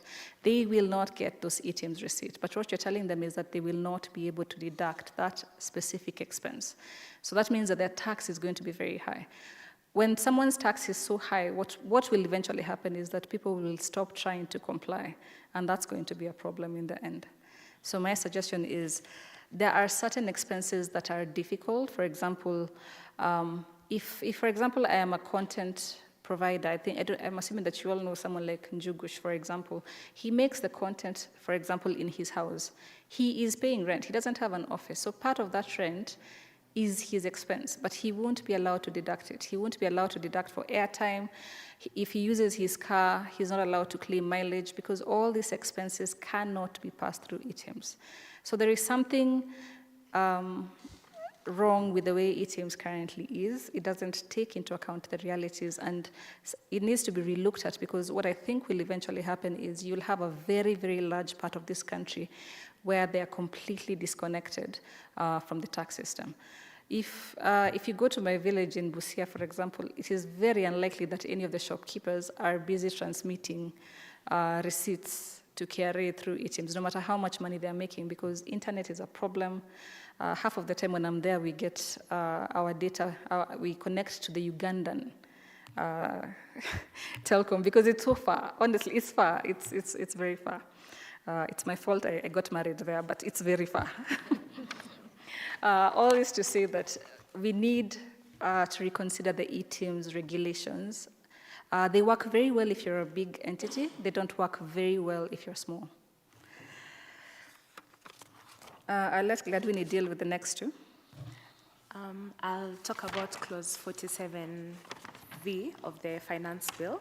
It seeks to amend section 42 of the Tax Procedures Act to allow the commissioner to issue agency notices when there's an appeal going on. we think that this clause should be deleted because it has the pay now, argue later approach, which is not in accordance to the right to a fair trial. Also, we all know that in Kenya, getting a refund is a very strenuous process. So what you'll be doing is you'll be killing small businesses because you make them pay money, which affects their cash flows. And if they win at the High Court, then it's a strenuous process. They have to go through the audit process before their money is refunded. So in light to the right to a fair trial, we propose that we delete the clause. The other proposal is... Maybe on that. I remember, was it last year or which year, we had a proposal where if you dispute, then you pay some percentage first, because we are also aware there are people who want to use the law to delay the payment of taxes as much as possible. And you know the appeal process will take maybe 1-2 years. So you want to, to delay payment to maybe another 2-3 years. So there was a proposal, I don't know whether it became law. We had said, I think 20%, we paid 30% with 20%. Did we? No. No. Okay, No. it didn't pass. Yeah. Oh. So this one says you pay 100%. Yes. So that one was even better. Okay. Oops. Yeah, so, and just to answer your question, I think then we should be fixing our judicial process as opposed to making taxpayers pay now and then pay later. Maybe we should hurry tax cases in the High Court. We may also consider moving tax cases from the tribunal directly to the Court of Appeal. I mean, it's something that we should fix our judicial process instead of punishing taxpayers. The next proposal is clause 52 of the bill. I'm sure very many people have talked about it, and that's integrating data and allowing trade secrets and personal information. We already have a legal process through which KRA can access data through the Data Protection Act. I mean, they can go to the High Court and get a court order. So we don't think that they should be exempted from following due process when accessing personal information, especially with the current digital era and cyber security threats. I mean, there's a time a really important government system was apparently hacked, so I don't think Kenyans are willing to trust the government that much with their data. And then the other proposal is on clause 54 of the finance bill. We actually were surprised when we saw this clause, which seeks to delete the proposal that was introduced by the Tax Laws Amendment Bill that allows for removal of weekends and public holidays in computation of time. We think that weekends and public holidays should remain just so that we have a harmonized judicial system and so that it's in line with the General Interpretations Act, which calculates a day as excluding weekends and public holidays, because it significantly shortens the amount of time that that you have an appeal. Like, for example, I think next week, Friday and Monday, I think are public holidays. So technically, if you count Saturday, Sunday, Monday, and then you count again Friday, the time is shortened. So I think that proposal should be deleted. I'll give it back to Ms. Ngina. Why don't we just fix, if we wanted 14, say 15 days, we just say, working. Or if we wanted 21 days, we say 21 days exclusive of, excluding weekends and public holidays. Yes. Will it solve?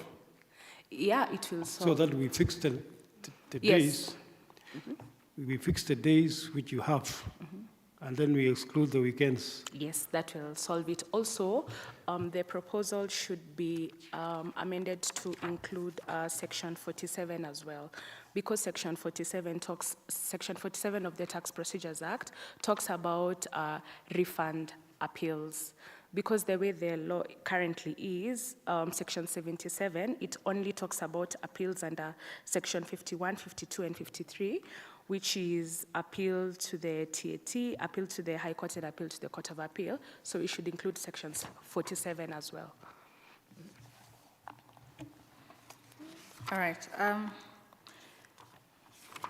There's a provision, clause 26E, that talks about the incentives that are given to SEZs. If you sell property, the capital gains tax that is made on the transfer is going to be exempt. And so this specific provision seeks to clarify that you will only get the benefit if you are a licensed operator, enterprise, or developer. I think before that, people were taking advantage of it even if they were not licensed. What we are asking is that this provision be enhanced so that, again, if you do sell your property and you're in the SEZ, you only get to enjoy the benefit if you're going to reinvest at least some of the money back in Kenya. Because when you're operating an SEZ, you're already enjoying tax exemptions. So when you sell the property again, if you are allowed to take out the money without paying any tax in Kenya or without reinvesting it, then it beats the whole point. Like, Kenyans will feel like they've been played.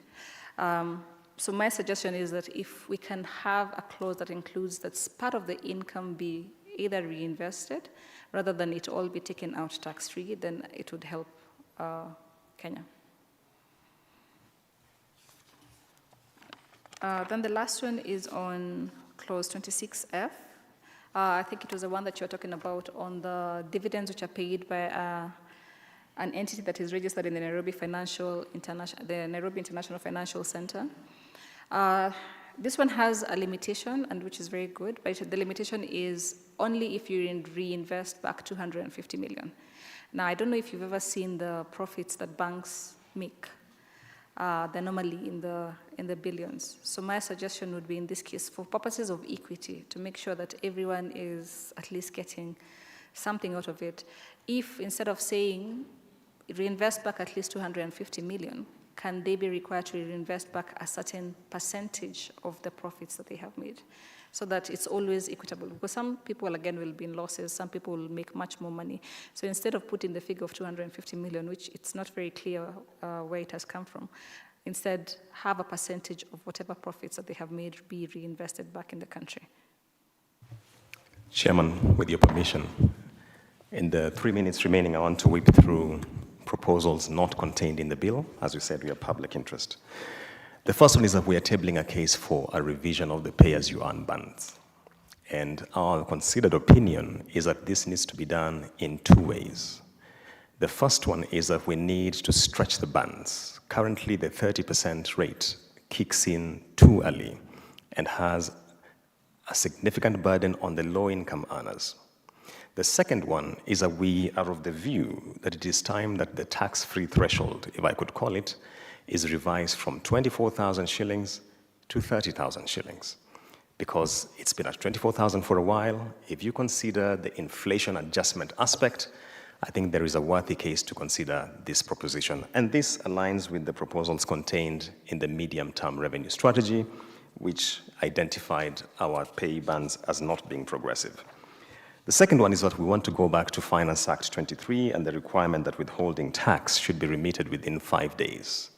Our considered opinion is that we need to take this back to the 20th because of the working capital and liquidity constraints it creates for the businesses, which then have this obligation to comply with. I also don't think accounting is built to work this way. So we are requesting the committee to consider this proposal, Mr. Chairman. The final one that I would like to make is just to buttress. Remember in the case of withholding taxes, remember that is not the money of the person remitting.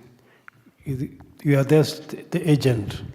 So you cannot deduct from somebody and you want to hold it for forever. But anyway, maybe we discuss about the administration part of it. Yes.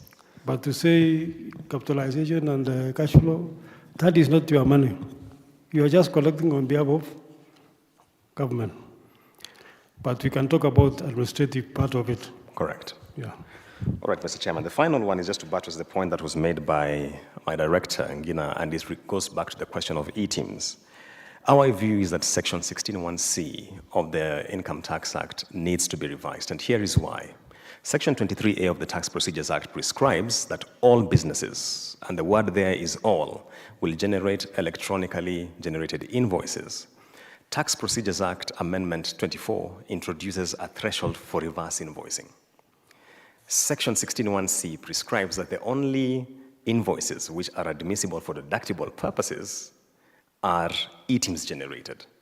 So there is a cleanup that needs to be done with due regard to the threshold which was introduced in the Tax Procedures Act of 5 million and below for reverse invoicing, because out there the question is also emerging for the small businesses who transact among themselves. What becomes the lifeline here? Because there are some which would like to claim the expenses, but at this point they have a challenge. We close our submissions, Chair. Thank you very much. Mheshimiwa, do you have any issue? Chair, mine is on the proposal.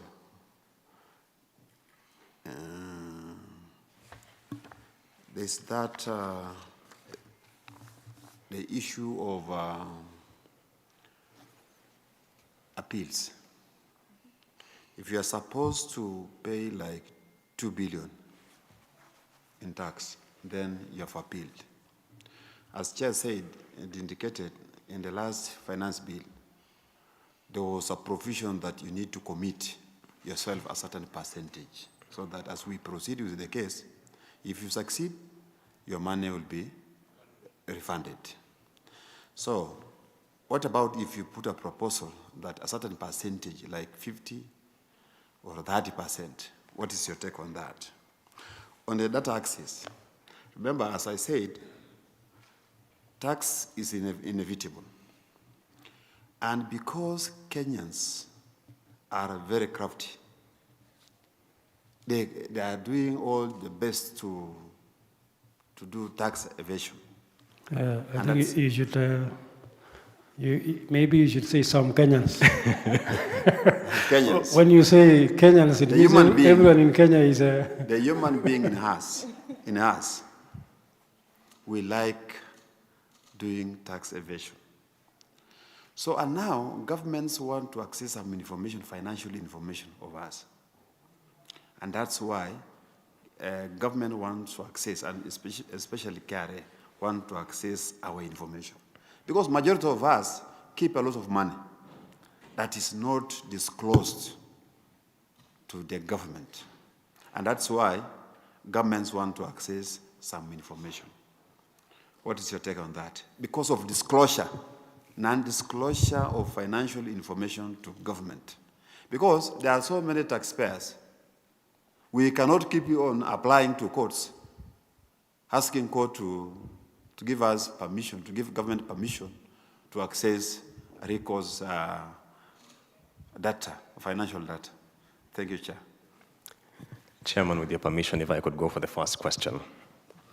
Mheshimiwa, you've raised a very brilliant point. And maybe just to walk back, Finance Bill 22 proposed the pay-to-play the deposit at 50% of the amount in dispute. It was rejected. Finance Bill 24 brought it down to 20%. It was rejected. Your argument is you could make that deposit and get your refund. But Mheshimiwa, if you're to be very honest, the refund process in this country is torturous for taxpayers. That is the case. And that is why there's always a backlog of refunds to taxpayers. So that's where I'd like to start this conversation. The second one is this.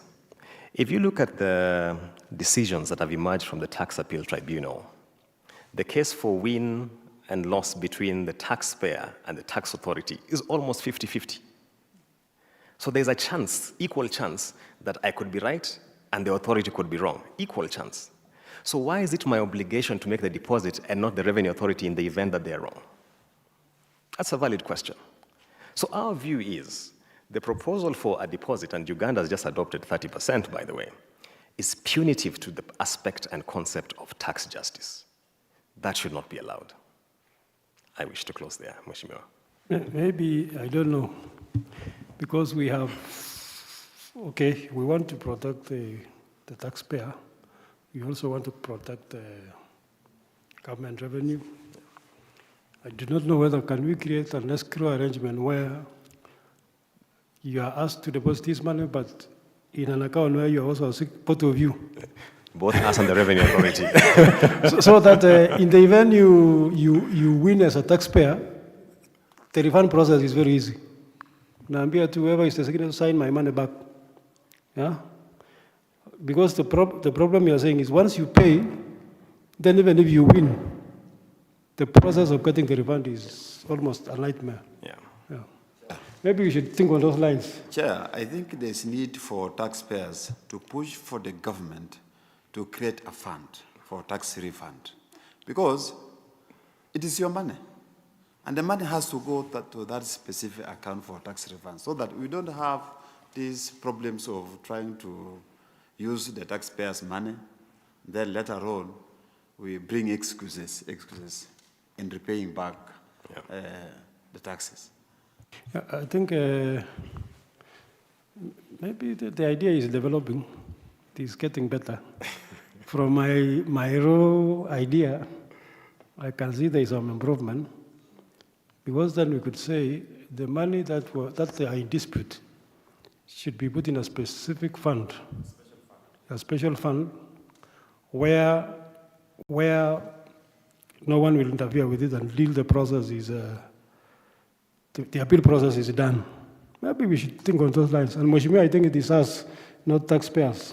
It is us to put the legislation. Maybe we can go and think on those lines.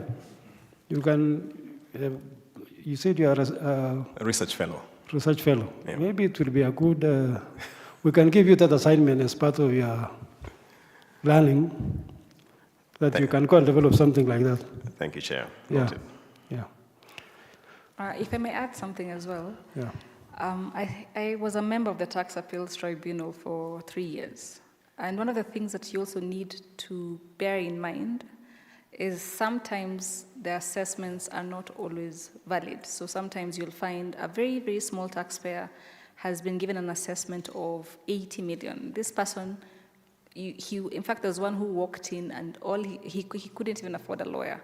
He was just raising his hand and he didn't even understand what was happening. So imagine asking such a person to deposit 50% of the 80 million that he has been asked. There was one, I think, where it was purely, you could tell it was a clerical error in the accounting, but the Revenue Authority wouldn't hear about it. And if you require such a person, what you will do is that you will cripple their business. People who are also targeted quite a bit are politicians. Sometimes it can be a vindictive thing, and especially just before elections, so that they don't get the clearance certificates. Again, that's an issue. So what you're asking is, before you vie for MP, you have to part again with the 50%. So it's something to consider even as we ask about taxpayers to deposit the money. I'll take the question on data protection. I think what needs to happen is that the government needs to create systems that people can trust. Like, for example, the reason people deposit their money in the bank is because they are sure that it's secure. And I think until we get to a point where Kenyans are confident that the government will be able to protect their data, and that the persons accessing the personal data will have there'll be limitations and structures to ensure that the data is protected. Maybe at this point we need to spend more time to develop a secure system, communicate it to Kenyans, and now maybe after that now we can consider the integration, but I don't think the country is ready for integration. And maybe something else to consider is that maybe we need to have a specific tax division in the High Court that has judges who are tax experts, who can adjudicate the matters, which will help to speed up the tax disputes, and will be able to unlock the amount of money that is currently at the High Court. Because if tax is really important, I mean, we are Kenya, we depend on taxes a lot, so maybe it's something that you could push for as well to ensure that there's no money that's tied up. Unfortunately, it is only judiciary in this republic which is not answerable to, to anybody. They can say the case will take 10 years and it will take 10 years. They are not reporting to anybody. In fact, Parliament is even better because Kenyans are always on our case. We are always running. But judiciary is like above the law in terms of the decisions they make, the timelines. They have no timelines. Even us here in Parliament, at least we have timelines. We know we are supposed to process finance bill by 30th of June. We are supposed to pass a budget by 30th of June, like that. But maybe you Kenyans, yeah, but I don't know which forum we will get so that we can push for constitutional amendment to ensure accountability of our judiciary. Parliament passed one for the Tax Appeals Tribunal, which is why matters at the Tax Appeals Tribunal have to be concluded within 90 days. That's why it's so fast. So you do have the power. You can pass an amendment in one of the judiciary laws. But the person who is not satisfied can still go to the same, can start the process again there. Yeah. So anyway, I think. Thank you very much. Thank you. We have heard you. You can take your leave. See you again in future. East African Ventures. I hope this is the final.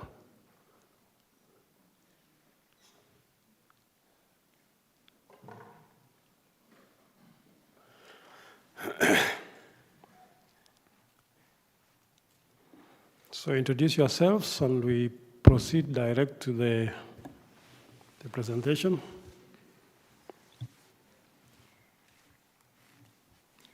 Thank you, Chair and honorable members. My name is Christine Maina from the East Africa Venture Capital Association. This is a membership organization for private capital in East Africa with a membership of 104 and over $3 billion assets under management, comprising of private equity, venture capital, and service providers. So we appreciate the opportunity to share our submissions, and as pertains to our sector, the bill includes proposals that significantly affect... First of all, let the other team also introduce themselves. Yes, sure. I can see you are raring to go. Trying to work within our minutes. Okay, yes. All right, my name is Alex Kanyi. I'm here to support YAVCA. Okay. Good morning, good afternoon, Chair. My name is Ian Onoi, appearing in support of the association as well. Thank you. Okay, proceed now. Thank you. As pertains to our sector, the bill includes proposals that significantly affect early stage ventures and innovation, critical engines for Kenya's growth. Now, changes such as limiting tax laws carry forward, removing investment incentives, or inflexible eligibility criteria and regulatory ambiguity could dampen job creation. So thank you for your attention. I think I'll now allow Alex to take us through our detailed submission.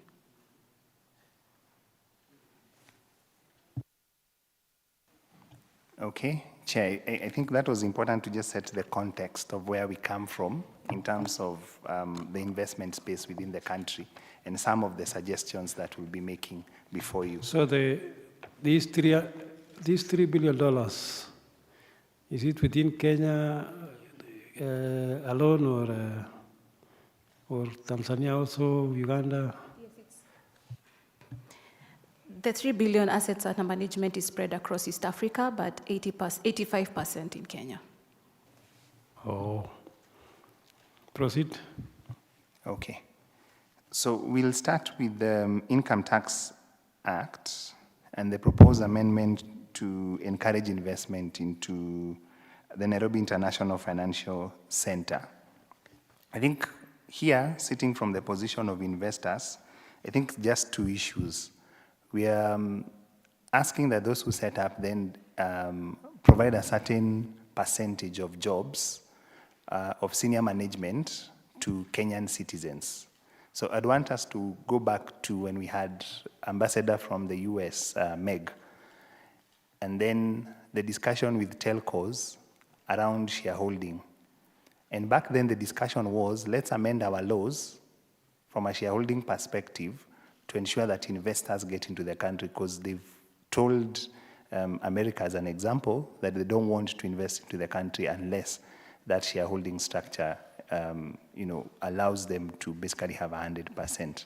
So in the same breath, we want to encourage, of course, local hiring into senior management, but that has to be checked with, so if I'm bringing in the 3 billion Kenya shillings as an example, I would want to have more control over who I put in charge of the resources that I invested into the country. And for that reason, then limiting me to a certain percentage in terms of those who I then employ actually acts as a disincentive. So we thought we should highlight that. And the proposal there is to say, perhaps we don't have those two restrictions, but it is okay to say, put in your 3 billion, check how you distribute your dividends, that is fine. So we want us to open up to foreigners. If I'm, okay, let me just give you a practical example. So you set up the business, you've gone to Uganda as an example, as in your own personal capacity. You've put in the 3 billion shillings. Would you be comfortable if it's someone else who is looking after your money? Or would you want some level of control as to who is looking after your money? So that I have less, I will, even if it is, the restriction is removed, it doesn't mean I won't hire locals. But if it is there, then it means there's a certain restriction that I have as an investor. The same way you would have, the same reasoning you would have if you're putting your money of such magnitude. Okay, proceed. Chair, on the same, I will not leave that point to go without injecting some insights. I remember we did some amendments to the Public Procurement Act and same to the Public Finance Management Act. We did some amendments recently, and also taking into consideration the Companies Act with regards to foreign companies that are coming to do business in Kenya on the local content or local ownership that need to be incorporated in that particular foreign company to do business in Kenya. What is your take on that? Yeah, and I think maybe we talk about creating some balance, because every country will want more opportunities for their citizens. Even if you go to America, even if you go where, you'll still find the same kind of restrictions in terms of balancing employment and investors. So I do not think, but generally companies are allowed to employ maybe foreigners at the top level, which I think is what you are saying. But the other people, that is the reason why we allowed you to come in, so that you create employment for the local people. Yeah, I'm aligned with you, Chair. So we're not saying don't employ locals or don't have locals. But if I am putting you in a decision-making role to be in charge of my money, I need some flexibility. So that's what we are saying. Okay, so on the second point is on the advanced pricing agreements, which we think is very welcome and is a good point. We are proposing that we have regulations for purposes of clarity. And the reason why we want regulations for advanced pricing agreements is to achieve certain things. Number one is to be clear as to, we are now page 4, to be clear of what threshold or size of business are we looking at to be able to get into advanced pricing agreements with the Revenue Authority. We want to also see what dispute resolution mechanisms could be available if we disagree, if I disagree with KRA on the agreement.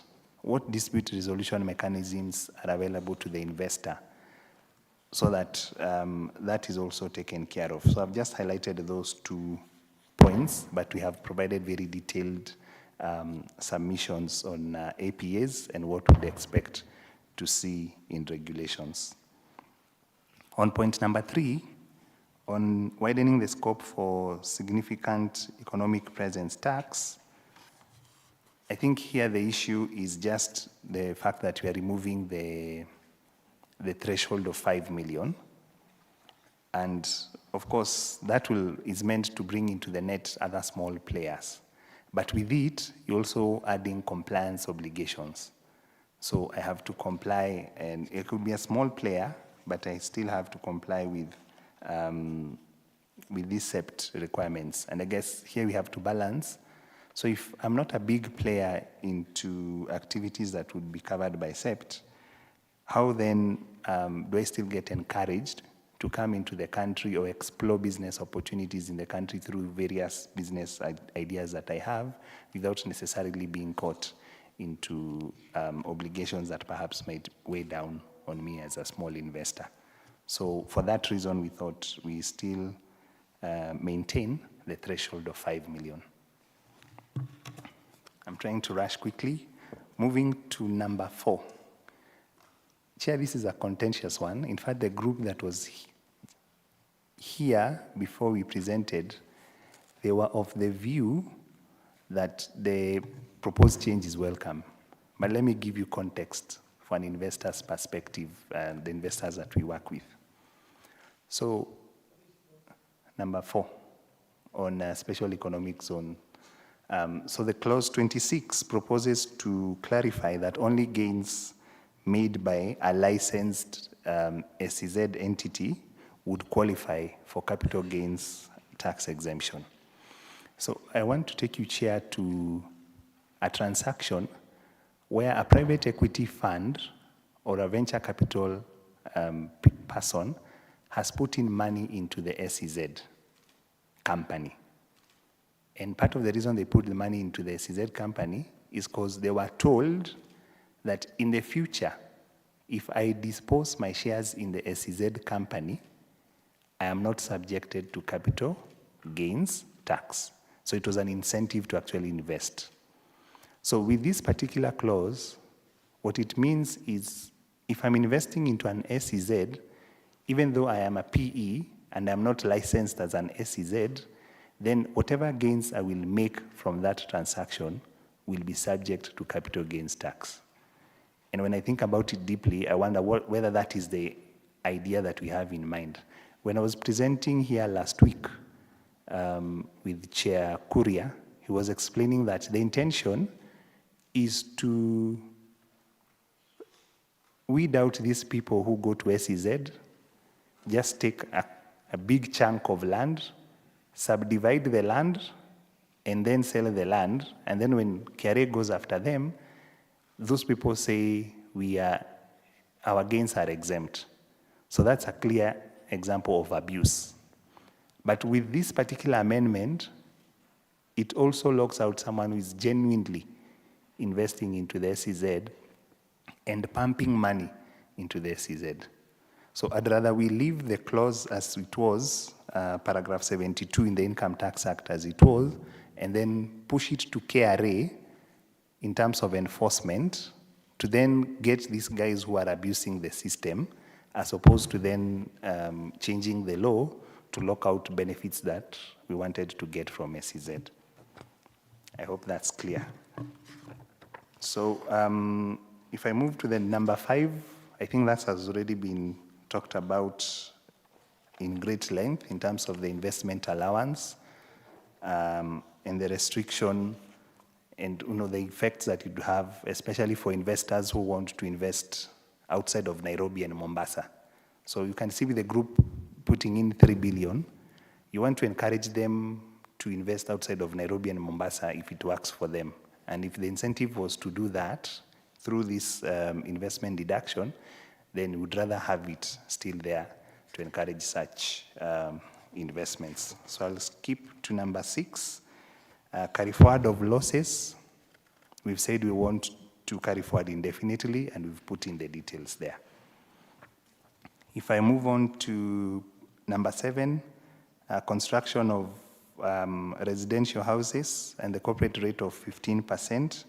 The bill, of course, wants to delete that, meaning it will go to 30%. And the discussion we had last week was to say, don't remove the incentive, but ask Kenya Law guys who've put in the soft copy of the Income Tax Act to amend the section, because it still speaks of 400 units as opposed to 100 units. So it could be that we have missed the benefit because an investor was not aware that this change, which was done in 2017 to encourage houses of 100 units, they were not aware that it was in law. Okay, you can't. We say ignorance of the law is no defense, but we may have missed the idea of bringing in investments because someone wasn't aware. So let's keep the 100 units and test it maybe for another 2 years. Okay, on motor vehicle assembly, number 8, number 9, number 10, all of them are just number 10 and number 11. And I want to skip also number 12 and number 13. All of them are speaking about VAT and the movement from either exempt to standard rated and the implications of that. And some are moving from, I think those are the ones I've seen most. So basically we've put in detailed submissions around our thinking and why we think the way we have it in the VAT Act should continue to encourage tourism, to encourage use of clean energy, to encourage the use of electric bicycles. All that we have put it in. And the main reason that I want the committee to carry forward is we are making too many changes to this first schedule, second schedule of our VAT Act. So I come in, you tell me, put in your local motor vehicle assembly plant. Even before I've made profit, the law has changed. I come in, put in facilities to build electric bikes and buses. You give me the VAT incentive. And even before I recoup that investment, that incentive is gone. So you can imagine what it portrays to the investors that we are representing today in terms of the predictability of our tax climate. So having rushed through the VAT ones, so we are now at page 16 on excise duty. Yeah, and I think here I just want, excise duty I think is self-explanatory, and basically to say the way we are doing it, especially on digital platforms, we are excluding ourselves compared to competitors, say Uganda, Tanzania, who do not have excise duty on digital services provided on digital platforms. So from where we sit is just a comparison of being competitive as a country to continue attracting investments. For tax procedures, I think one point that hasn't been spoken about by many people is the enforcement mechanism to non-residents. I've sat in for quite some of the presentations, but I think that one hasn't been highlighted enough. And we think that it requires some regulations to bring clarity around how does KRA, for example, enforce the collection of a tax debt from a person who is outside of the country and is non-resident. In case there's a dispute, does the non-resident then come to appear at the Tax Appeals Tribunal or to appear in laws or courts in Kenya, or what happens? Again, that's some clarity we need with regulations on it. Also, so if I am a non-resident, and we've just had a discussion around sometimes agency notices are issued and they're not right, how do I ensure that the right of the taxpayer is protected, yet I'm non-resident? So some thinking needs to be done there. So we've proposed, we have regulations for that. Number 16, and I think this is the discussion you are having right now with the people who have just presented around agency notices. I think we don't want to belabor this point, But for investors, we want that particular provision deleted so that then the KRA doesn't issue agency notices when I'm appealing to the High Court. So we want that provision deleted. And case in point is you have an investor putting money, the assessment is perhaps wrong, then I'm required to put a percentage as a deposit before I go to the High Court. So basically it ties up money that would have been used for business in a dispute process, which is not fair. I'll skip 17 because I think it's very clear, and 18. And 17 and 18, we're just saying that the timeline already provided for refunds and for audit is sufficient, and we do not agree to the proposal to extend those timelines. And again, it's because the investors' money is tied and they want to use that money to do business, and they want to do that as quickly as possible. Of course, trade secrets, number 19, as I get to a close, our submissions align with the other submissions that have been made around personal data and trade secrets. You can imagine for an investor, that is your most critical asset in a business, your trade secret. So if KRA under Section 59 already has powers to request for audited accounts, invoices, etc., we think that is sufficient for them to check whether the taxpayer should be assessed to pay more taxes. They do not necessarily need to access personal data or trade secrets. And we think that one we want to oppose it very strongly. Good, so, and then which brings us to the last remarks. So over and above the changes we are seeing for tax changes that we are seeing for Nairobi International Financial Center, we think the whole framework and thinking around NIFC needs to be reconsidered, and that is what we have highlighted in at page 1. But when you go to the last page in terms of startups and finance strategy, we think there's a lot of thinking that needs to be done over and above just taxes. And finally, we also want to align with the submissions that have been made around the PAYE bans. So Uganda's top rate fine, it is 40%. Rwanda top rate for PAYE is 30%. Tanzania top rate is 30%. So Kenya, we have 35% as the top rate for PAYE. And still in Kenya, companies are at the top rate of 30%. So we think there's a disparity. One, with the region, we want the top rate to be at 30%. And two, internally, we want the top rate for PAYE to also be aligned with the corporate rate at 30%. So, and with that, we close our submissions. Thank you very much. Any comments, maybe Christine, Ian? Members, do you have any clarifications to make? Chair, just one clarification on the issue of pushing forward the losses. Chair, I don't know whether the presenters here know that companies or businesses are going concern. And if a business demonstrates that it is making losses all the years, it demonstrates that that company is about to liquidate or to close its business. If you make losses for 5 consecutive years, that company will demonstrate that it is no longer a going concern.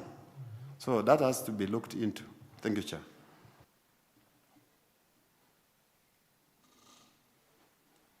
Okay, I think you can respond to that one. Yeah. So, Chair, there's the difference between the accounting loss and the tax loss. So you could be, from an accounting perspective, your financials are actually showing a profit. But for tax purposes, you're actually carrying a tax loss. And what are some of the reasons that put you into a tax loss? You've enjoyed an investment deduction of, say, the 100%. You haven't recovered that, and for that reason, the tax that you're supposed to pay is hit or reduced by your investment deduction, which you've been given as an allowance. So it may take time for that to reverse into a position where you're actually paying profits. So maybe the question should be, how do we then tighten enforcement to ensure that it's not being abused? So if you encourage the investors that we represent to put in the money, it's significant in terms of the capital that has been put in, and for that reason they have the investment deduction, and then therefore in tax losses, you shouldn't come then in year 5 and say, we want to reverse that tax loss. It will appear as if the investor has actually been cheated. So you are very clear, you want in perpetuity? Correct. Okay, so thank you very much for your presentation. Thank you for giving us the information. I want to thank the members of staff for today's resilience. I think we have sat here from, I think, around 10:30. We are now going to almost 3. So thank you very much, everybody, members. This meeting stands adjourned until tomorrow, 9:30. Tomorrow, 9:30. Asanteni sana.